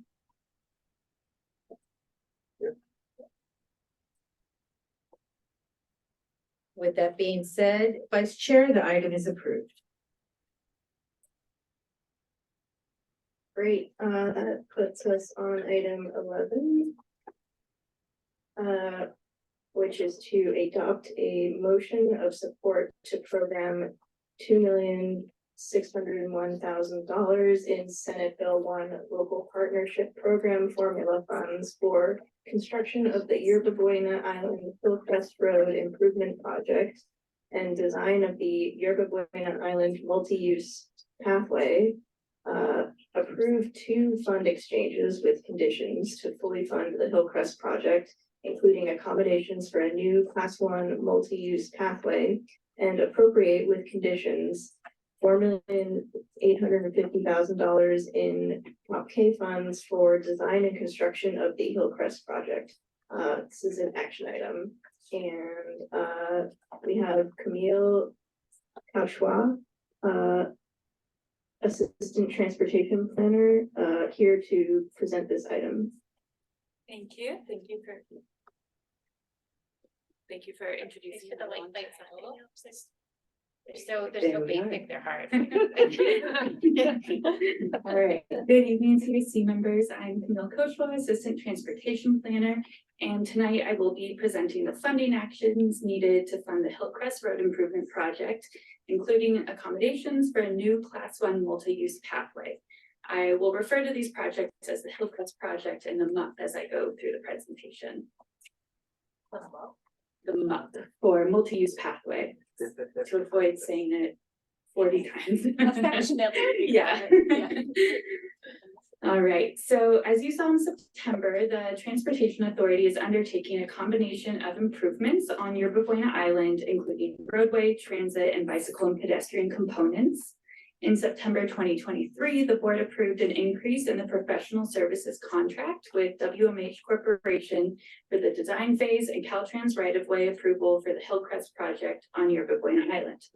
As part of the item, we flagged that we were working closely with the Metropolitan Transportation Commission, or MTC, and Treasure Island Development Authority to identify and secure an additional $6.7 million to add scope to the Hillcrest project from our failed Solutions for Congested Corridors application for the Yerba Buena Island multi-use path.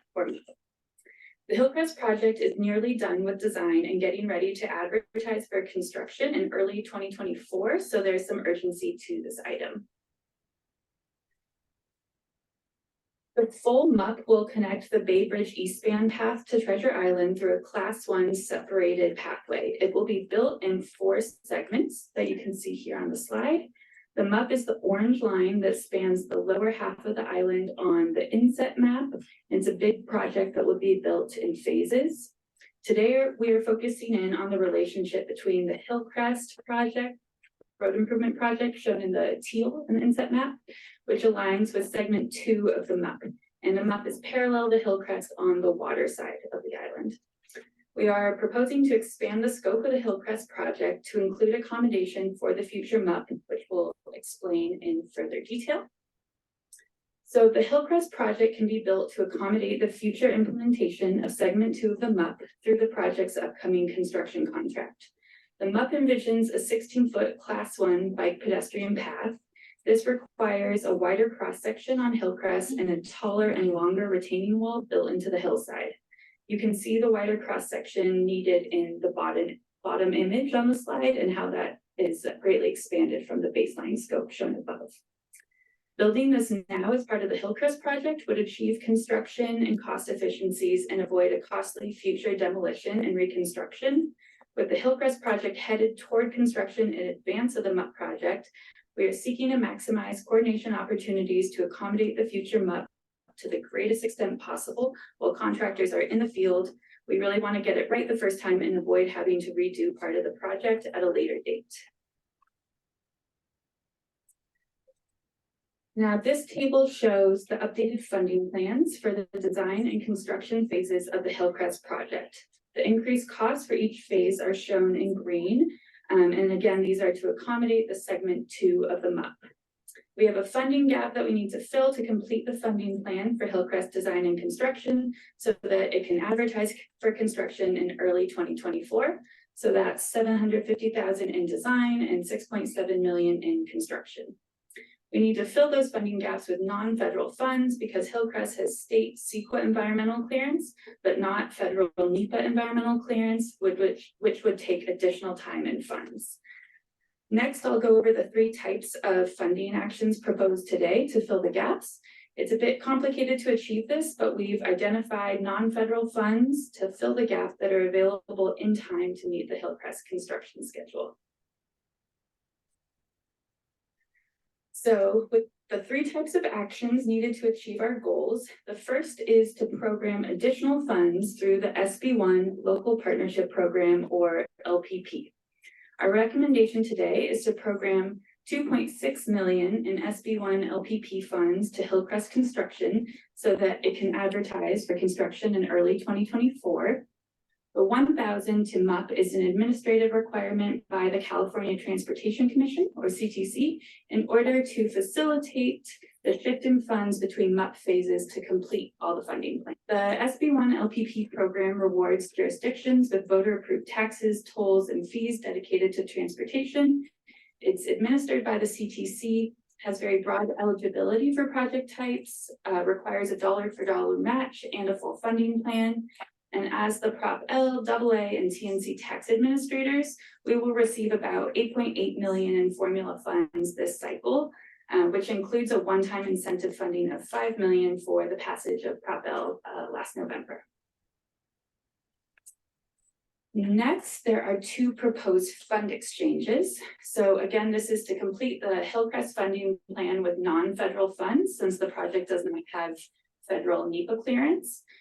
The OBAC 3 funds shown on the slide are federal, and by doing a dollar-for-dollar fund exchange with local Prop K funds allocated to the SFMTA's light rail vehicle project with OBAC 3 funds, Hillcrest can proceed to construction. The fund exchanges are conditioned on the required MTC approvals to ensure that there is no impact to the LRV project. We've been working in coordination with MTC and SFMTA, and MTC plans to take action on this in December. We are very appreciative of SFMTA and MTC for working with us on this fund exchange, which will help advance delivery of the MUP's vision for a pedestrian and bicycle facility from the Yerba Buena Island bicycle landing to the new Treasure Island ferry terminal. And the final action is to appropriate with conditions Prop K funds from the fund exchange to the Hillcrest project because it is ready to go and to enable the project to advertise for construction in early 2024. This will take place after MTC has taken all the necessary actions to ensure the LRV project is held harmless and Hillcrest cannot seek reimbursement of the funds until all the exchanges have been approved. So now looking ahead, for the fund exchange, MTC Commission will consider this for approval in December. For the LTP formula funds, the CTC will program these funds at their January meeting. And then Hillcrest will advertise for construction in February 2024 with estimated completion of construction by early 2027. And with that, I'm available to answer questions, and we also have project managers from the Transportation Authority available as well. Great, thank you for the presentation. Do we have any comments or questions from members? I have one question. The proposed widening of the planned road to accommodate the multi-use path, does that involve going like digging further into that hill? I'm gonna invite Mike Tan to answer that. Thank you.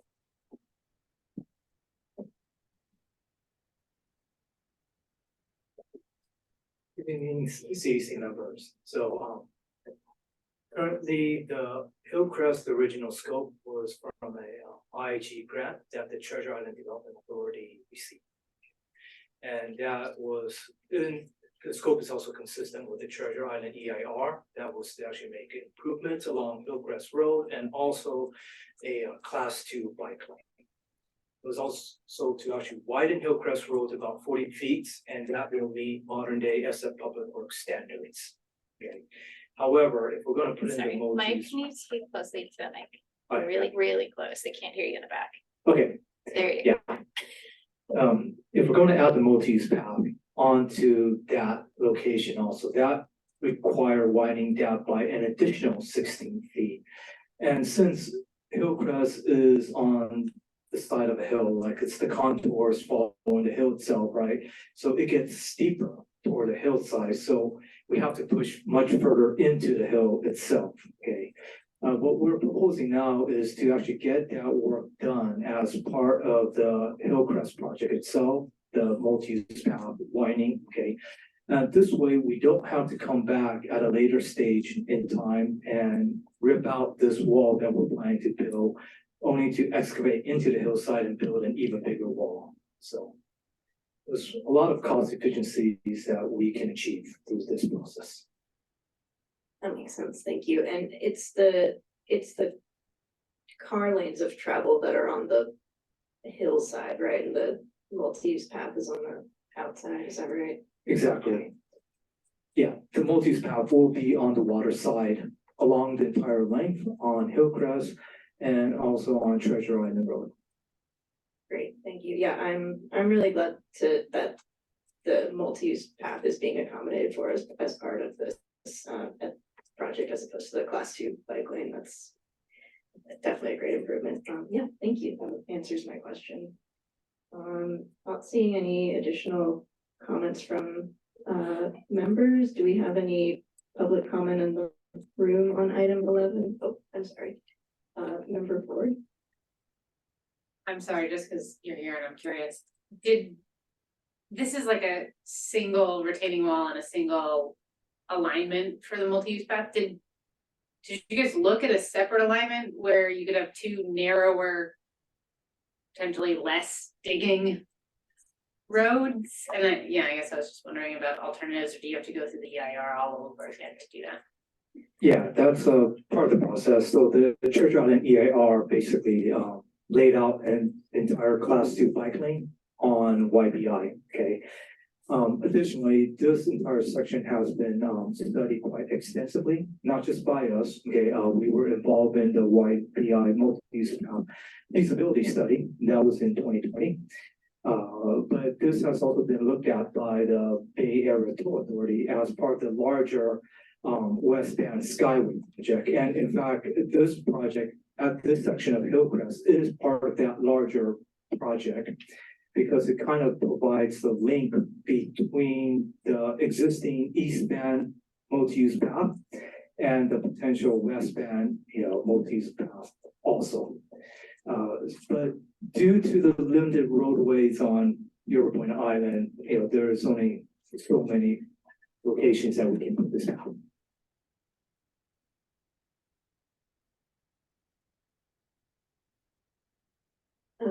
Not seeing any additional questions from members. Do we have any public comment in the room? Not seeing any. Operator, is there any remote public comment on item 11? There is no remote public comment for item 11. Great, public comment is closed. This is also an action item. Can we take the same house, same call without objection or no?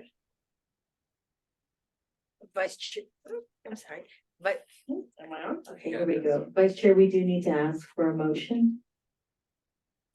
In a second.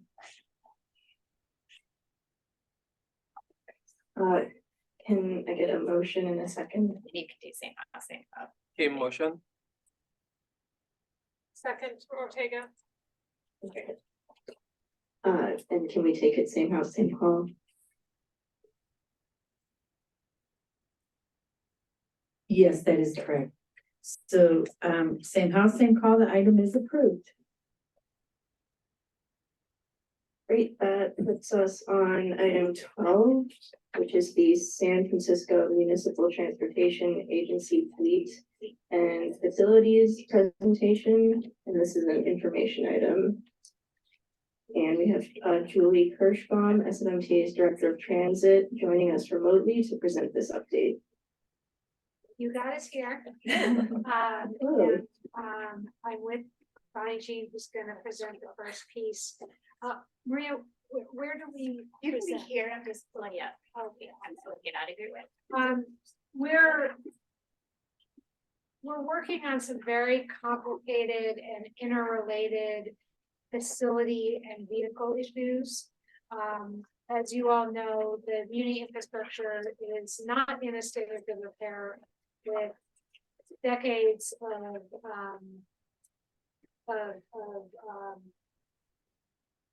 deferred maintenance. But in the case of our facility program, it's actually over 100 years now of deferred maintenance. So we're finding that some of the challenges of our facilities is actually impacting how we buy buses, what we buy buses, when we buy buses. So we're gonna present to you all together, and I think probably better to answer questions at the end.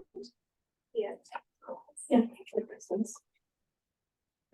Thank you, Von Crow. I'm the Public Affairs Manager for the SFMTA's Building Progress Program.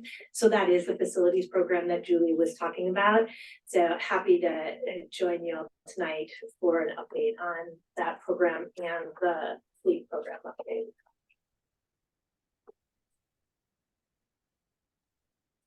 Just trying to move it forward. The page down might work better for you. Oh, page down. No. Try it down.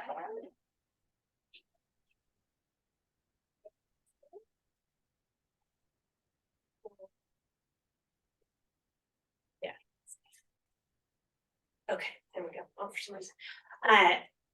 So as Julie mentioned, there are a number of challenges with our facilities, but one of our key goals is to transition the Muni fleet to 100% zero emissions fleet. And there are really two pieces to that transition. And Julie will talk more specifically about the fleet planning tonight after, but I will talk a little more specifically about the challenges regarding our facilities, because we really do need both the facilities to store and charge that new fleet.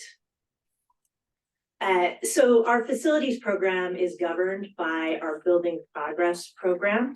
And we'll talk a little bit tonight about the first project in that program, which is the Potrero Yard Modernization Project.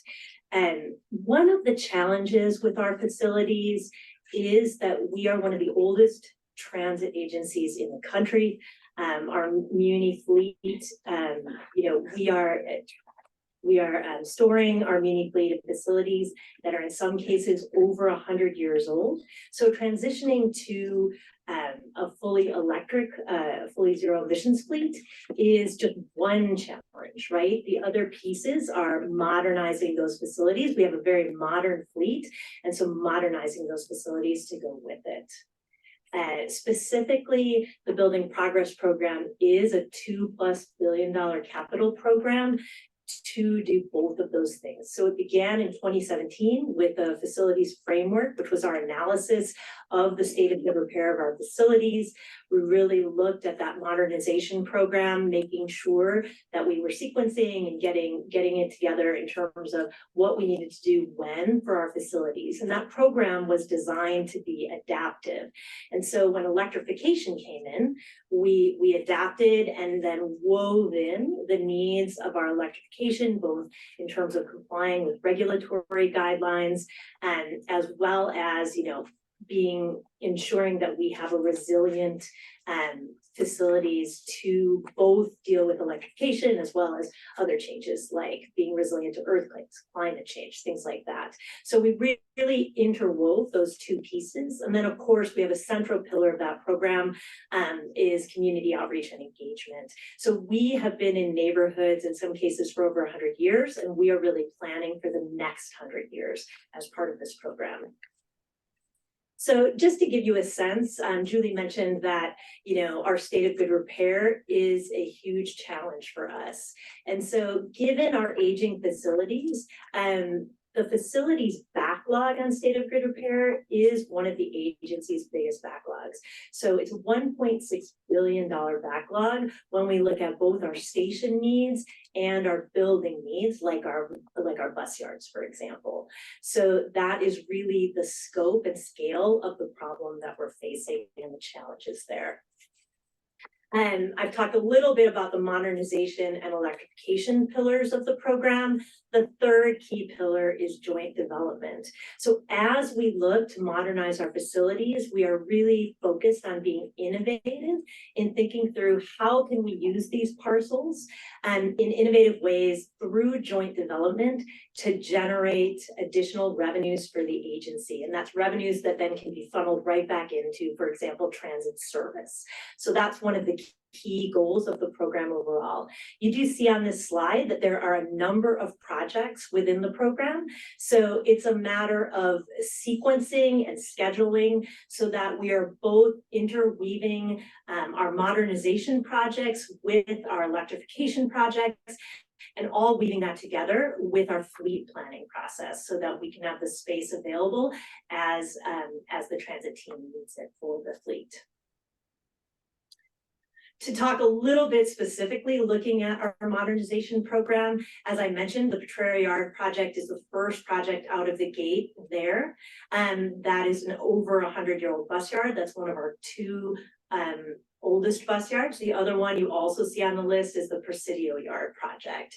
So, Presidio Yard will be a very similar project to the Potrero Yard in terms of a complete rebuild of that yard and then looking at joint development opportunities. You see our Kirkland Yard modernization on the list. That is both one of our modernization projects and electrification, as we need to electrify that yard to ensure that we have space for charging those battery electric buses when they come. And then you do see at the bottom expanding our Muni Metro East rail facility for additional capacity for rail vehicles when they're needed. So looking specifically at the sequencing of the program, this has changed. So last year before you, this program, which was devised back in 2019, so it's pre-pandemic sequencing, we had talked specifically about building a temporary bus yard at our Muni Metro East adjacent to the rail facility, and then upgrading our 1399 Marin facility for maintenance, to be able to do maintenance. And so that when our Potrero Yard closed for construction, the original idea was that the Potrero buses would move over to that temporary bus yard. Since the pandemic, and funding challenges, we have worked really closely with our transit team to really look at service as it is today. And Julie obviously can talk more about this if needed, but being able to balance out the service needs of today. And we've been able to say, hey, we don't need to build that temporary bus yard. We can service the existing service that we have with our existing yards.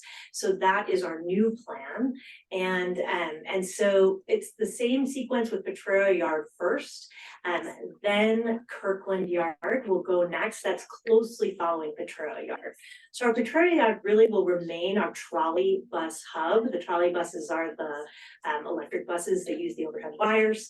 And Potrero Yard is currently a trolley yard and will continue to be so, although it will have the underlying infrastructure to future-proof it if at some point the SFMTA does want to make a change to battery electric at that yard, but at some point in the future.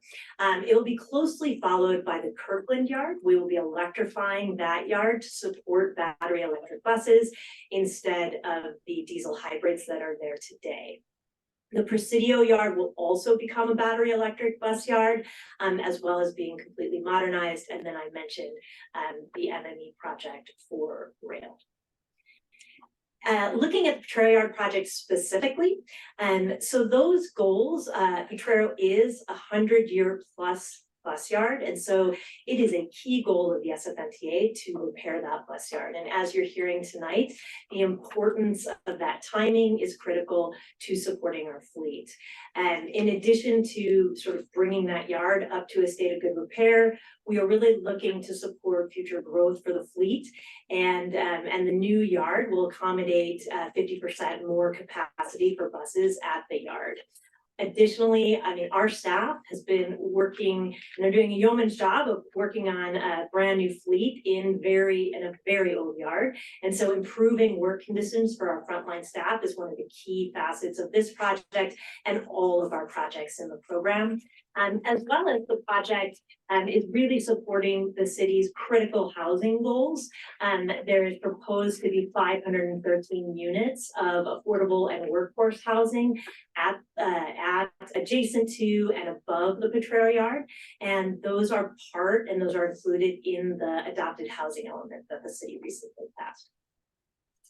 Looking specifically, as I mentioned, the bus yard is SFMTA's primary goal for this project, getting a modern bus yard that we desperately need for our fleet. We absolutely need that additional capacity at the yard. We are bursting at the seams right now with the buses that we have there now, and we will need to make space for additional vehicles there. Additionally, so the new yard, as you can see here, this is sort of a side view. Will have 4 stories. The bottom is for bus maintenance. Well, there's a basement, and then the bottom is for bus maintenance functions.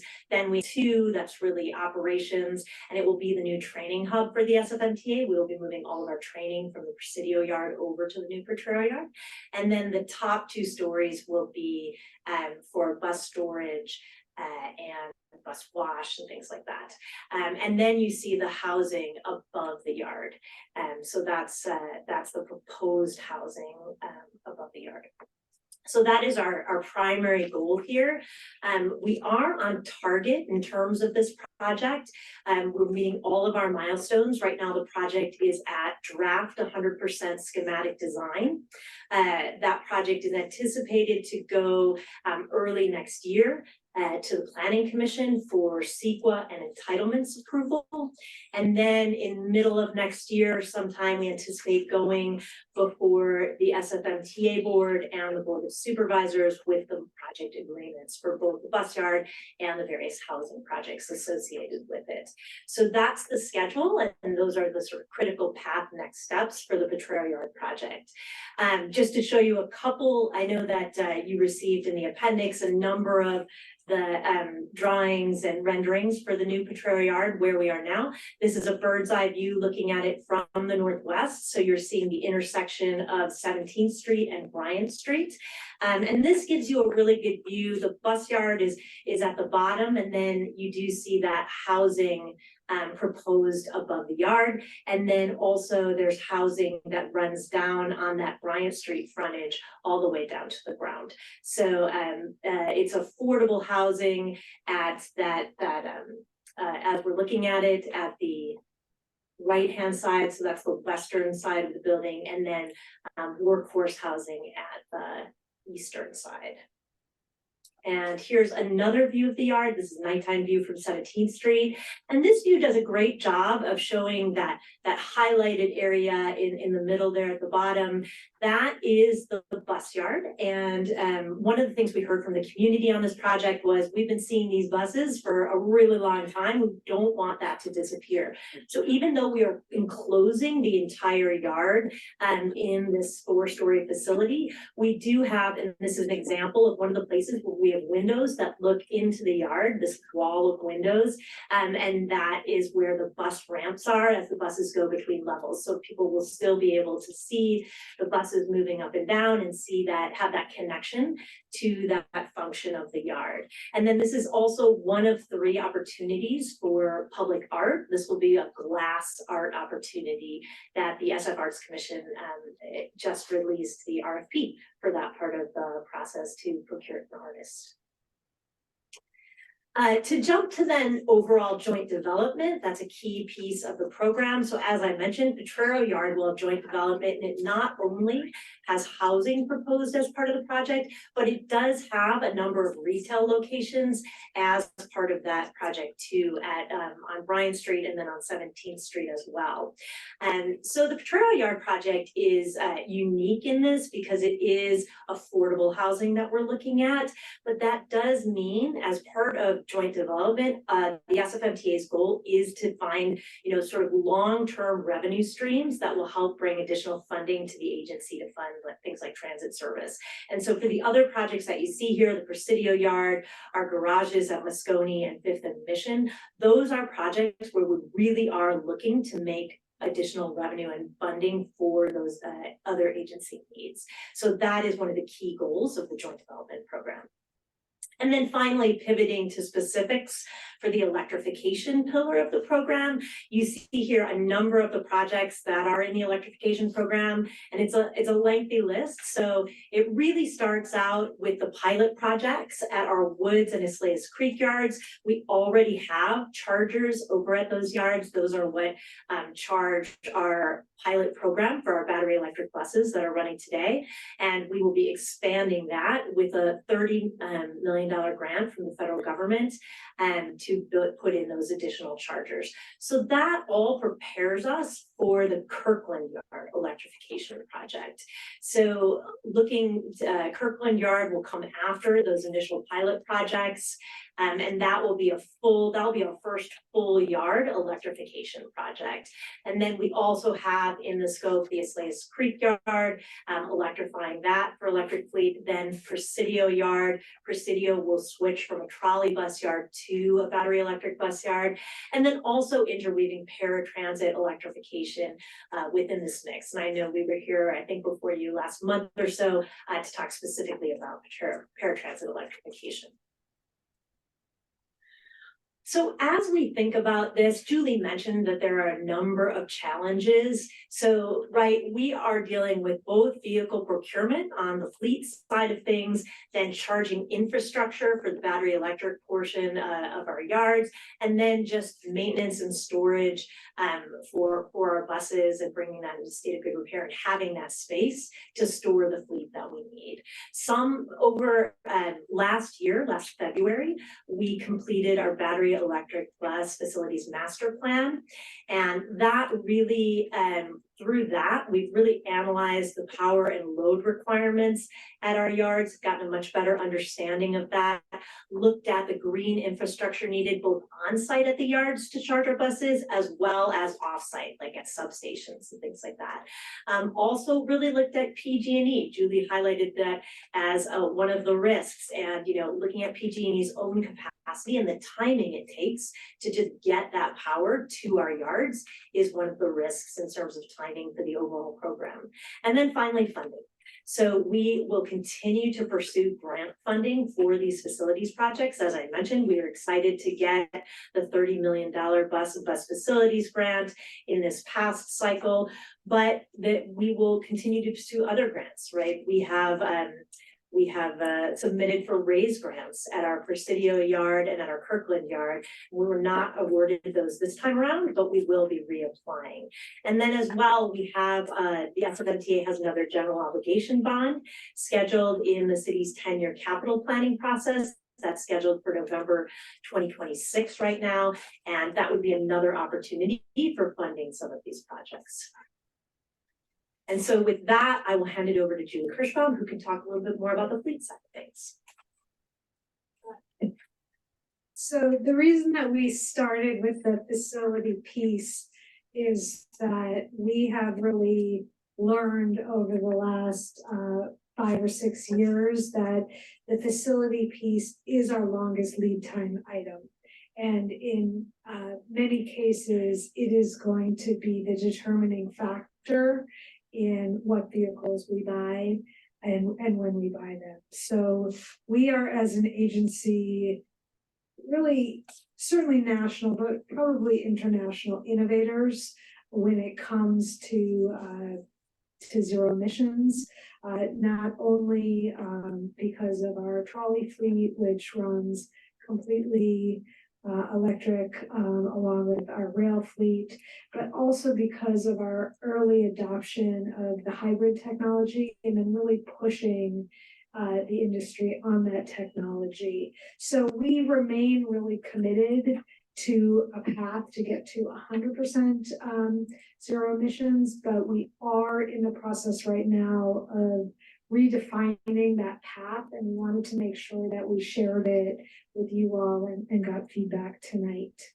For those of you that are not aware, as I said, Muni does have one of the greenest fleets in North America. The transport sector's largest emitters are cars and private trucks, with public transit making up about 3%, but Muni making up like 0.02% of the emissions. And the reason that we are able to do that again is because such a large proportion of our fleet is already zero emissions, but our hybrid vehicles are also fuel free. They run on renewable diesel. Our last purchase of hybrid vehicles, we have about 60 vehicles that can operate entirely electric through neighborhoods like Chinatown, like the Tenderloin, that are experiencing a disproportionate portion of the city's emissions. So we've got a lot of things to build on. We also have, I believe, really transformed our fleet. How many of you have been riding Muni for more than 15 years? It's not everyone, but so think back to the when you were kicked off a Muni bus, because that bus just, it was broken. It was becoming routine that buses that should have remained in service and not have a breakdown more than like once every 6 months. So it was breaking down like once every 2 weeks. And we have transformed that. We now have, it's really the anomaly that a bus would break down while it's in service. And that is a combination of the investment that's been made, a lot of which was funded by the sales tax. The TA board was a critical partner in this work. And really pushed us to make sure that we had a maintenance program that was going to treat this new fleet with innovation and with training. 10 years ago, we had a preventative maintenance program. It's a federal requirement. And what we were doing was we were checking to see if things had broken yet, which, is a type of inspection, but not a type of inspection that's going to get us to fewer breakdowns. Now we use the manufacturer recommendations and our predictive data to anticipate when parts are gonna be worn out, and we replace them before they break. And so it's a really proactive program, but it is a program that is predicated on being able to replace buses when they get to the end of their useful life. And we are now at a point where the first new generation of buses that we bought, the new Flyers in 2013 and 2014, are reaching the end of their useful life and need to be replaced. And we had the intention of replacing them with electric vehicles. And we are now finding that we have some ability to do that through these, amazing grants that we're getting to expand on our electric pilot, but we do not have enough facilities in place for them all to be electric. Where we are with our pilot, we now have 10 of 12 electric buses. A little on the nose, they are. Got a big lightning bolt on them, so you know that they're electric. But they're driving all over the city. And what we're finding is that they can absolutely climb our hills. They can absolutely handle our heavy passenger loads. We are finding that they are actually experiencing some of the highest regenerative braking in the country because of the hills and because we do have a lot of stopping and starting in traffic. So they're coming back in some cases with 30% charge even after having been out all day. And that's helping us to inform the next amount of procurement. So we know now that we don't need the super biggest battery pack, and that reduces cost and it reduces maintenance. We are also finding that the bus industry is really shrinking. So we are testing 4 different bus companies right now. And just in the life of this contract, one has gone out of business. One has had to spin off to create an American presence because they were a Chinese company. One has pulled out of the US market completely. So that is some of the challenges that we are facing. We also face some challenges getting the electrification set up. We had thought that a 3-year timeline, for example, was kind of a reasonable timeline for the utility work. We are now finding, particularly as we plan for some of the full yard projects, that we need to anticipate 5 years of lead time to work with PG&E. This is not unique to San Francisco or to the transit sector. It's a statewide problem as we ramp up the grid to handle all of our electrification needs, both buildings and vehicles. So those are some of the challenges that we are facing. We also are facing some pretty big setbacks in terms of funding. The failure of the Prop A GEO bond would have gone directly to support some of this work. We have a mixed record when it comes to the federal grants, so we're grateful for what we're getting. And the other kind of challenge, and we're kind of really going through this right now with Anna and Maria on the vehicle side, is that the vehicles cost more. They cost about 30% more than the hybrid buses, and the hybrid buses cost a lot more than what the rest of the region is paying for buses. So those are some of the challenges. We are handling that in a number of ways. We have learned over the past several years that we believe the trolley bus technology will continue to be an important part of San Francisco Muni's system. When the SFMTA board adopted an electrification policy in 2018, it was very restrictive. It said we were only going to buy battery electric buses. That was the new cool thing. We were only going to buy electric buses starting in 2025, and we were going to be done with our transition by 2035. And while we continue to innovate and remain committed to the goal of zero emissions, we are finding that that policy is too restrictive. So we are bringing an updated policy to the SFMTA board that allows all zero emissions modes to be considered. We have a big upfront investment in trolley vehicles and trolley system. And so we're really excited to see Potrero, especially with this expanded space, really become the agency's trolley hub into the future. We are also have a consortium of North American trolley vendors because we are still concerned that the bus manufacturers might not want to build a trolley bus. The bus industry is interested in building hundreds and hundreds and hundreds of buses that are all the same.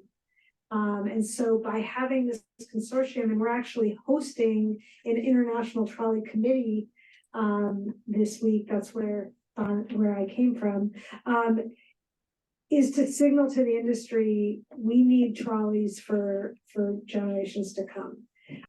We are also, as we look to replace those 2013 and 2014 buses, looking to purchase a combination. So we would be including 18 additional electric buses, and then 94 hybrids in the upcoming procurement, and updating the policy to reflect, again, this flexibility to purchase multiple modes, and also to set our goal to match the California Air Resources Board goal.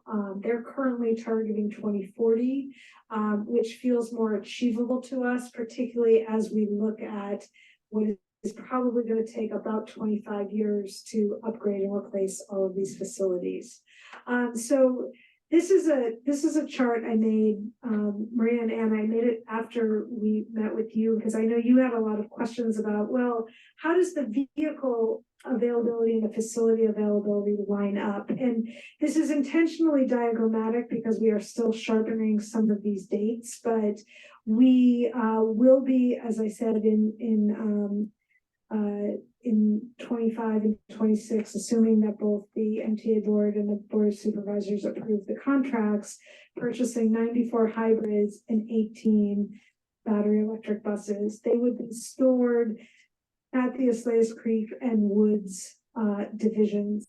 We would also be doing some modest upgrades to Marin, not nearly what we would have needed to do to maintain trolleys, but in order to be able to move our Kirkland yard to Marin, that allows us then to start building Kirkland electrification. And we're starting with Kirkland because it's an open air yard, so it's relatively easy compared to something like our Flynn division, which is indoors, to do the upgrades. Once that is finished, we would be able to buy about 100 battery electric buses to go into Kirkland, but we also have 132 60-foot hybrids that would be coming out of ending at the end of their useful life.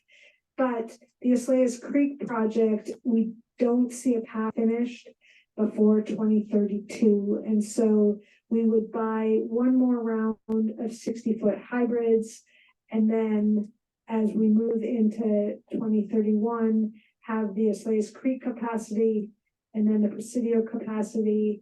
And then ultimately, as we get to the end of the next decade, really doing a major rebuild of our Woods division to be able to store the rest of the remaining fleet. So this work is all very complicated, but we do not think that we can rebuild Potrero, upgrade Kirkland, and take on the Eslais Creek project all at the same time. So we're attempting to space them out, but also I'm trying to be as transparent as possible. I think we made the mistake in past years, particularly with the Board of Supervisors, to say, these are the last hybrids we're going to bring you.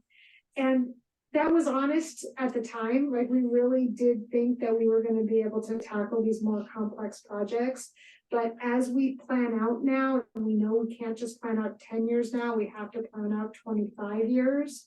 We're just not seeing the path. So we're trying to to signal what we're seeing. The other reason that Bonnie spends so much time on risks is that unfortunately, we think this is our best case scenario, not our worst case scenario.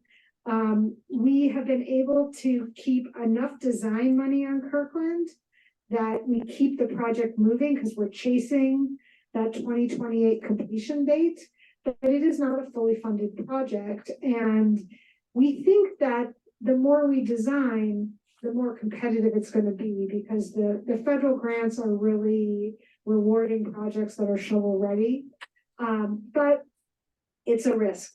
We are paying as we go with this program, and we do not have all of the funding worked out. We also, we've added this very long timeline for PG&E, 5 years, but we have absolutely no control over what if 5 years becomes 7 years, or what if they can definitely do this project, but they can't do this project over here. So this is our near term. We will be purchasing 112 buses. We are working to put both MTC as well as Prop L money on it. And then this is sort of what the universe looks like out through 2030. I do also want to talk just very briefly before I wrap up about our workforce, because we sometimes get questions like, oh, if you're going to electric buses, does that mean people are going to lose their jobs? How are you training your workforce? And I really want to make sure that you all know that we are going to have a very just transition for this fleet. In particular, because we were such innovators around hybrids, our automotive mechanics already have all of the skills that they need to maintain a battery electric bus. And in fact, for our pilot buses, they didn't need any more training than they would need for any new manufacturer. So our 32-foot hybrids or the 40-foot Nova electric bus, essentially the same level of training.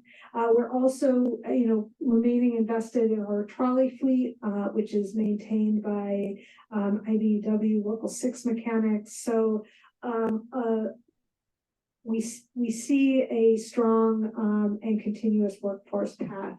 We also will be seeing more Local 6 jobs because the electrical infrastructure associated with the yards will also be maintained by Local 6. I think we've talked about risks. Anyway, thank you all for your time. We really are looking for policy feedback here. Does this feel right? The idea that we do have to remain committed to hybrids, but with hopefully a strong path for trolleys. We also, we're going to be coming back a lot about Potrero, so we really want to make sure that you all, if you have any detailed questions about that project, that we answer them early and often. And just to add on that note, we do have members of the Potrero Neighborhood Collective, which is the developer team on the Potrero project. So if there are specific questions about the development, I'm happy to have folks come up and answer those. Great, thank you so much for the presentation. I see a bunch of questions from members. Member Ortega. Hello. Thank you so much for the presentation. I think it was very helpful. I will try to keep my questions as brief as possible since I see a lot of cards. So the first one is actually about the joint development project, and I'm a little bit more curious on how sort of the leasing situation works, because I know that one of my favorite transportation places, Japan, the railroad companies actually make their money on real estate, right? This is a known fact. And I would, not to hammer the point a little, I feel like that is a missed opportunity for SFMTA, and I'd love to just understand. And if that's a bigger question, we can always push this. I know we're running short on time. I would just love to understand sort of how the leasing model works, especially under the Joint Development Committee, because, I don't want it to be that, because we really wanna have construction built that the SFMTA is losing out on revenue because it has to go to a private company instead. So that's the first, then I'll ask all of them at once, so we can get them out of the way.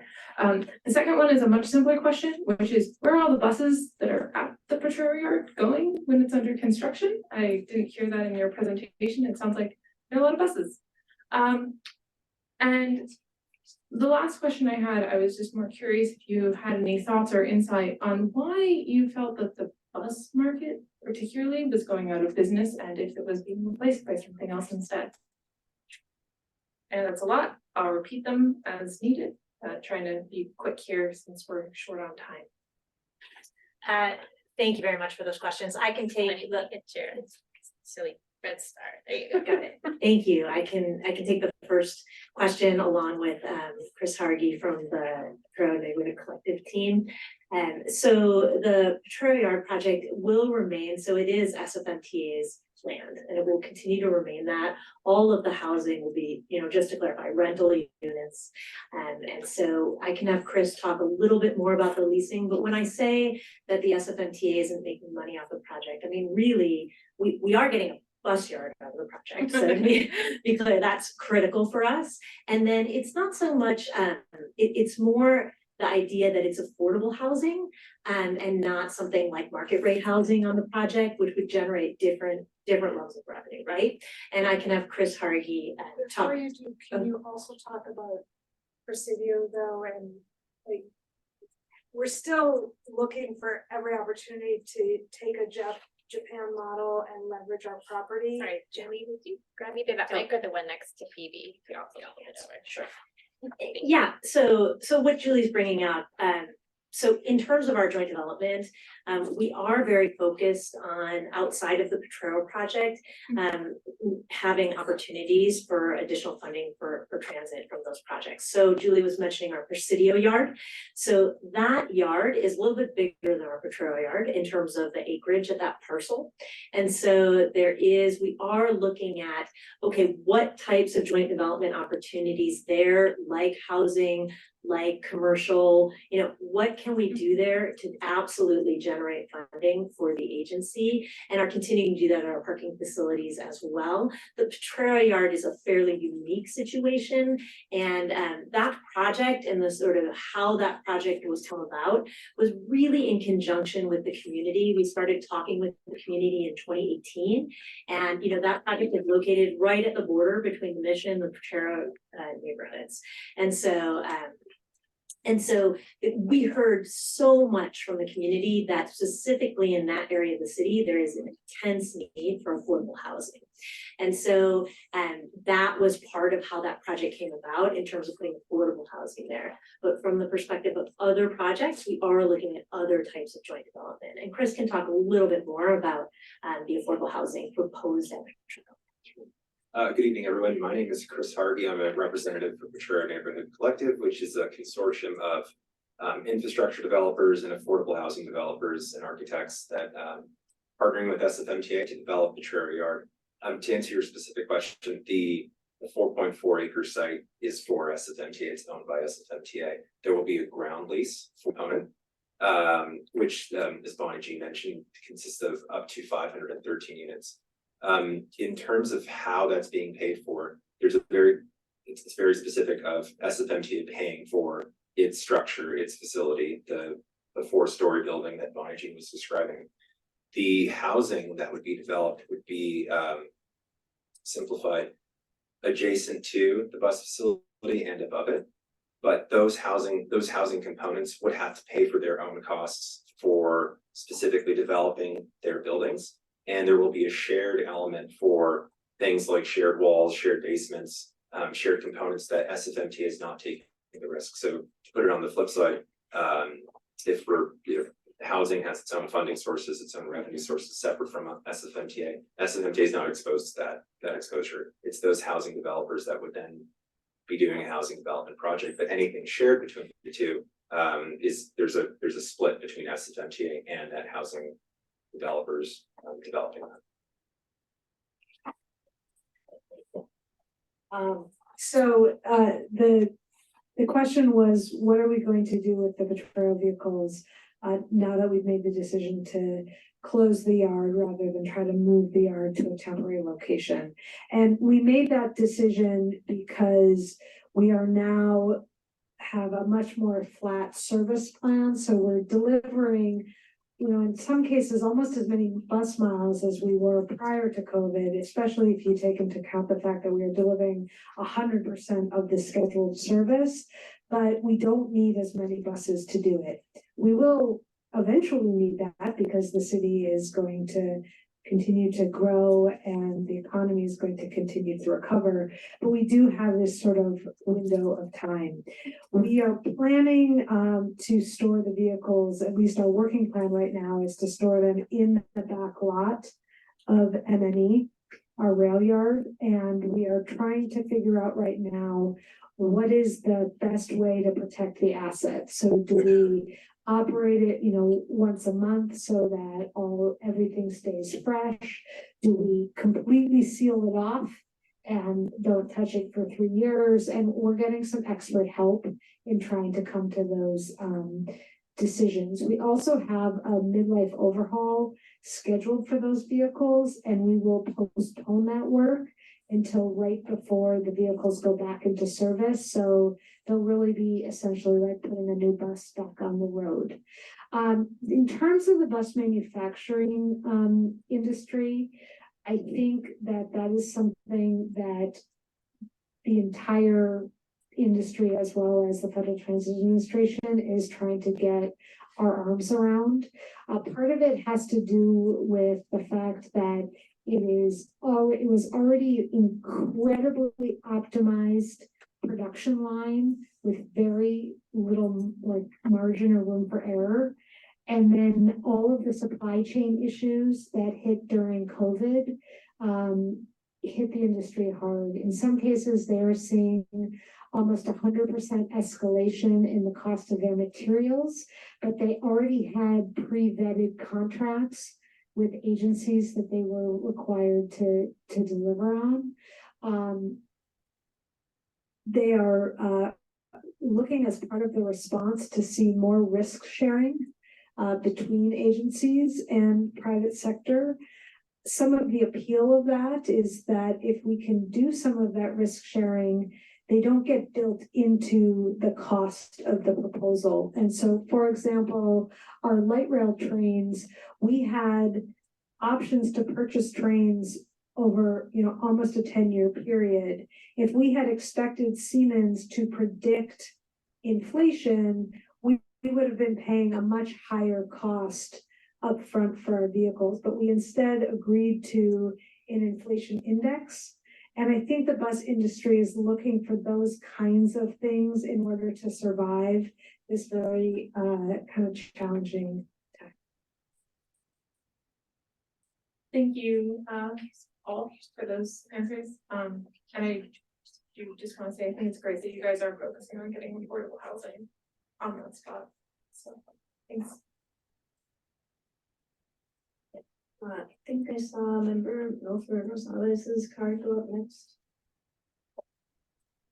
So one thing I gathered y'all mentioned is that the hurdles tied to the electric battery electric bus program are both tied to costs of buses and to issues with major hurdles are both cost of buses and issues with PG&E and actually building out charging infrastructure and getting access to needed power for that.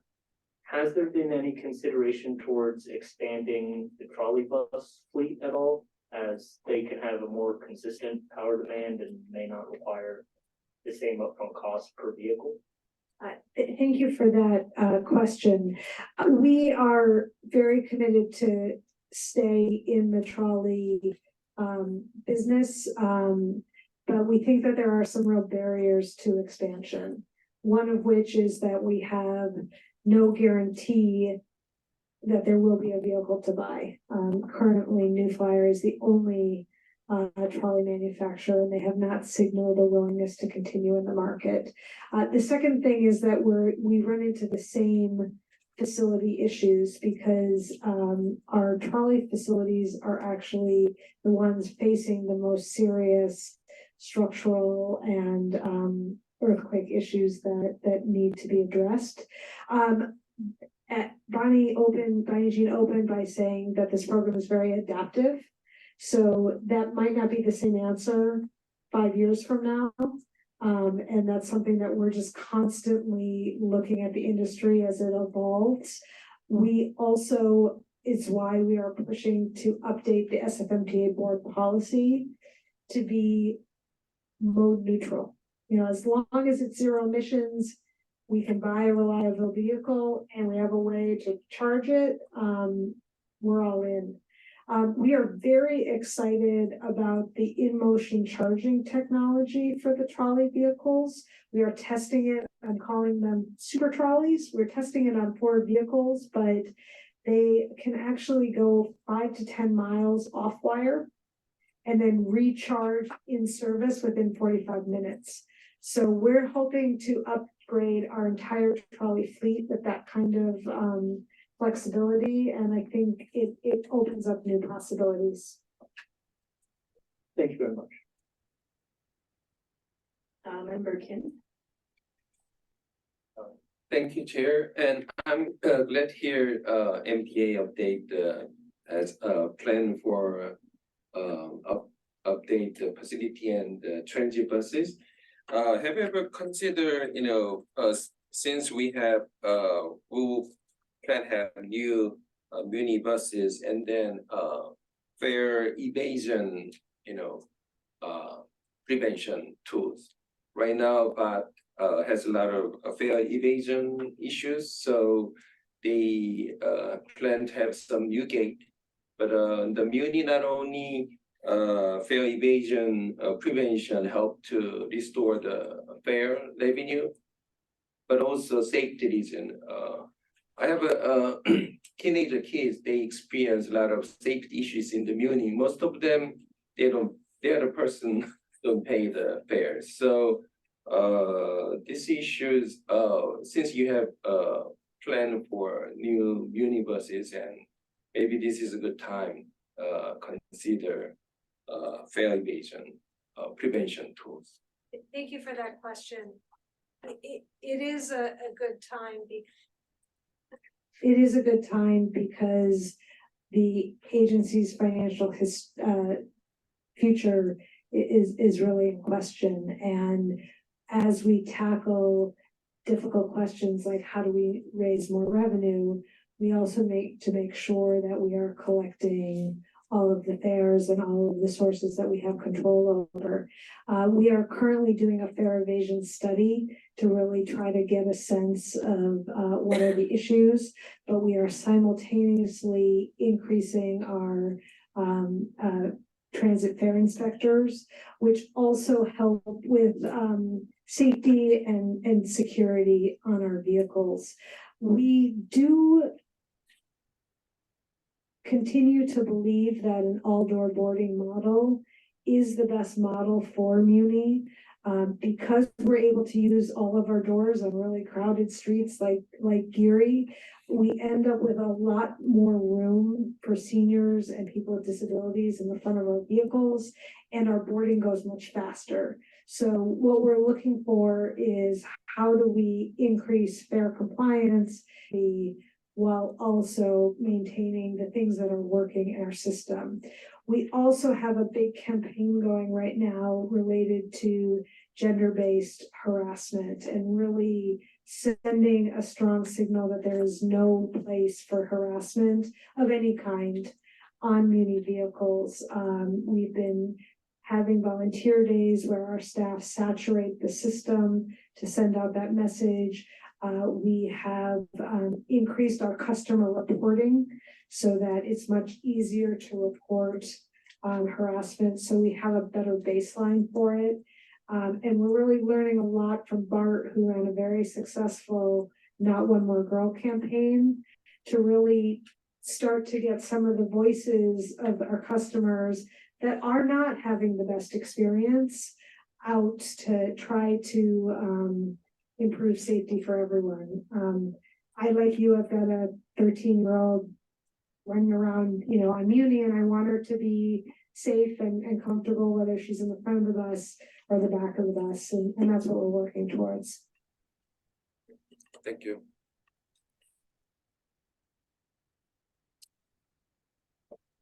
Thank you both so much for the presentation. A lot of questions. I'll try to pick two and maybe send you all some follow-up. First of all, please sign me up for the next International Trolley Committee. Sounds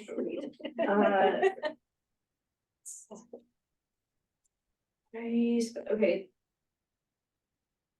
I was wondering, do you all see us maintaining any number of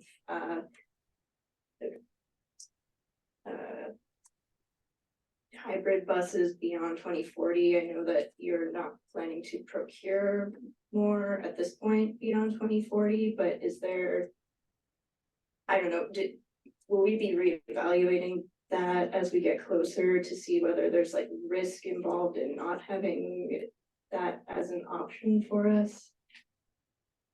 Thank you for that question. We know, especially having come out of the pandemic, just how resilient our hybrid bus fleet is. And we do think one of the silver linings of purchasing additional hybrids is it pushes that question further out. Right now, the California Air Resources Board does require 100% zero emissions by 2040. We think that there may be other technologies or battery storage or fuel cell potentially that can play that role. So we do think it is important to be considering resiliency in our planning. And we think that with this investment in hybrids, it gives the industry kind of another 10 or 15 years to help us answer that question. Okay, that makes sense. Thank you. And it's sort of on that theme of resiliency. I suppose this is sort of a point of feedback with maybe a question in it, which is that it seems to me that we have a strong case, that our public transit is contributing so little to the transportation related emissions in the city and the region. It does strike me as concerning to lock us into a specific, vehicle type moving forward. And I also, I think that the optics of holding public transit vehicles to a higher standard than, private vehicles. I mean, are we, I don't think there's any, I'm not aware of any push to not have any gasoline powered private vehicles on the road by 2040 in California. So I was wondering if there's if the city has considered or is engaged in advocacy, maybe to provide more to protect us from that risk of this investment. I guess, yeah, maybe public transit is not necessarily where I want to be on the bleeding edge of technology, and especially given the volatility in the manufacturing landscape. How are we advocating for ourselves here to give us more flexibility? I know that this framework might evolve as we get closer to 2040, but I feel like there's a strong case here to give us more flexibility there. And I was wondering if that's something y'all are considering, if that makes sense. Yeah, I think that is a really astute comment, because as a city, our focus and our climate action strategy, which does, target some very ambitious goals for 2040, is focused on mode shift. And things like more transit lanes and more protection and more service, we believe is the best tools that we have as a city to reduce emissions. And yet we do have this mandate.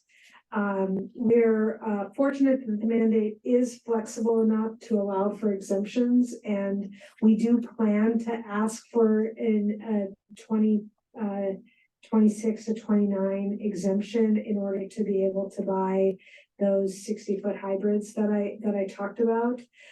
It's also very possible that CARB may extend the timeline, but we advocated in real time for things like mode shift goals and things that we think would get at the same intentions of CARB, but we were not successful. Thank you. Not seeing any other questions from members. Can we move on to item number 13? Thank you. Oh, I'm so sorry. Is there any public comment in the room on item 12? Yes, thank you very much. We're certainly going in unknown territory, and I appreciate everybody's planning. And I'm sure there's going to be changes that are going to occur in the future. We have earthquakes to contend with, which is an unknown. Electrical availability. I've read several articles where they really don't think they're going to have the infrastructure in place to provide all of the electricity that we expect to have, because there are so many demands and requirements from your kitchen stove to everything else. Solar panels, they're fine. The problem is that the rectifiers evidently are needing replacement at year 15. And that's a whole nother issue that some of the experts are really bringing that forward. Are we going to have a qualified workforce? We've got an aging population, going through. There's 10,000 people a day that turn 65. And we have a program with City College. And I don't know what the results and the benefits of that are in the training program, but I think there certainly needs to be an emphasis in the electrical aspect of the training for that. Worldwide manufacturers of trolley buses. Yeah, there's only one in the United States, maybe two, but then there's also worldwide manufacturers available, I would think. If we have to go to fuel cell in order to make the hydrogen, you have to have the green sources to make the hydrogen to make it work right. You could use baylands until that gets developed as a fueling site. So there's a lot of unknowns going on, and I guess my time is up, but you know, best of luck. Thank you for your comment. I think we've lost quorum. We have, Vice Chair. We can, so it's not an official meeting anymore, but we can be a workshop mode and you can listen to the remaining public comment. All right, great, thanks. Operator, do we have any remote public comment? Yes, we have one remote public comment. Go ahead, Roland. Your time begins now. Thank you, and extraordinary presentation and a lot of to pack in 2 minutes. On the electric buses, I was really happy to hear, Julie, that they were looking at the en route charging, because when I brought that up 5 years ago, I was told that they were going to remove all the catenaries because they were no longer required when they had electric buses. And what it does allow you to do is to reduce, I can hear somebody talking, to reduce the onboard battery capacity. With regards to BYD, who is the Chinese manufacturer for the buses, people are getting really concerned about the governor's visit to China right now, because BYD is just about the only company that is capable right now of basically bankrupting Tesla. So moving on to Tesla, I don't know if you know this, they're essentially going after the trucking industry. They got a semi. I'm wondering if we could incentivize them to mass produce 40 and 60-foot rolling chassis that then could be transferred to the coach builders for customization. Moving on to Potrero, I mean, that was mind-blowing. That was amazing. I really appreciate the intention to generate both additional revenues for Muni as well as affordable rental units. My question through the chair is whether any of these affordable units would be prioritized for Muni bus and light rail operators who currently have to commute long distances to and from work. Thank you. Thank you so much, caller. And there is no additional public comment of this item.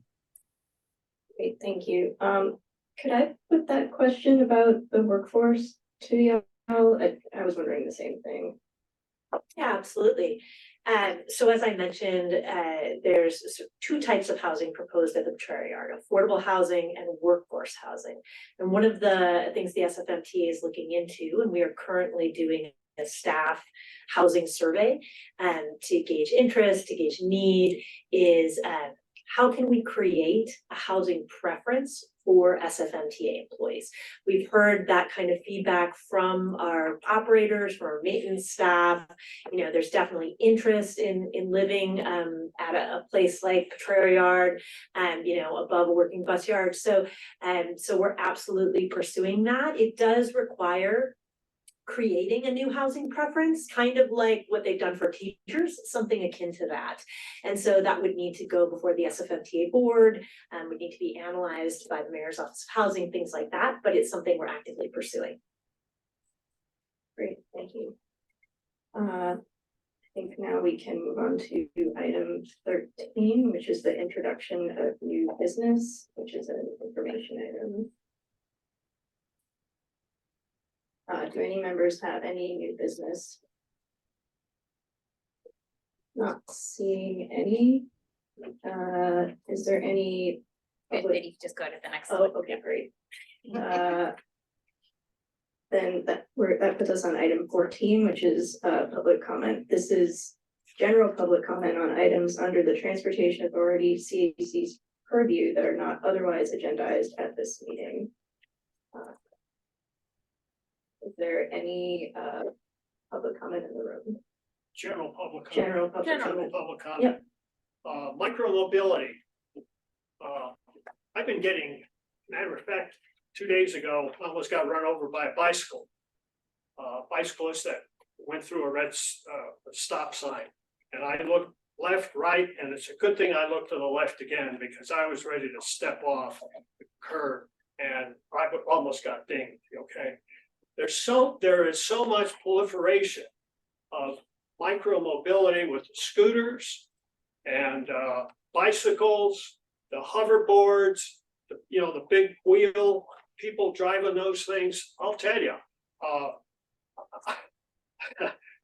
if I break my bones, it's going to take a longer time to recover from that. And I'm really getting concerned of the proliferation of all of these private scooters going around and micromobility and bicycles on the sidewalk. So there just seems to be a lack of a concern for safety. It's total lack of safety. It's not in the realm or anything else. So I'll just set that aside. Second is corporate commuter buses. I am still amazed that only Genentech and Apple have any type of ridership on Tuesday, Wednesday, Thursday. The rest of the time, from my observation, these buses are empty. And I'm trying to figure out why they're empty, because evidently there must be a cancellation cost that exceeds the cost of operating the buses under a contract. I can't figure out how these buses can operate quote unquote empty or very little ridership during the times that I observe them. So, and besides that, I've got a backlog that I'll be working off of to try to provide all the violations that are experienced that I'm observing and documenting. Thank you. Thank you. Do we have any remote public comment, general public comment? Yes, we have one caller. Roland, go ahead. Your 2 minutes starts now. Thank you. And so going back to this absolutely wonderful Potrero development, I'm wondering if anybody has actually looked or considered the essentially adjacent future Caltrain station as Evans as another way for both operators and anybody who's working on maintenance to commute back and forth from work. And I don't know if you know the area, but this is exactly why I convinced Caltrain and Supervisor Walton to keep Marine and Napoleon open because Caltrain were going to close them off just like they closed Queen Street. My closing comment is through the chair is to Mr. Calm Holmes. I can see him at the back of the room. I wanted him to let him know that I personally really appreciate him being there at this hour of the day, listening to our conversations. And I cannot personally recall ever seeing his predecessor attending these CAC meetings, and I really appreciate it. Thank you.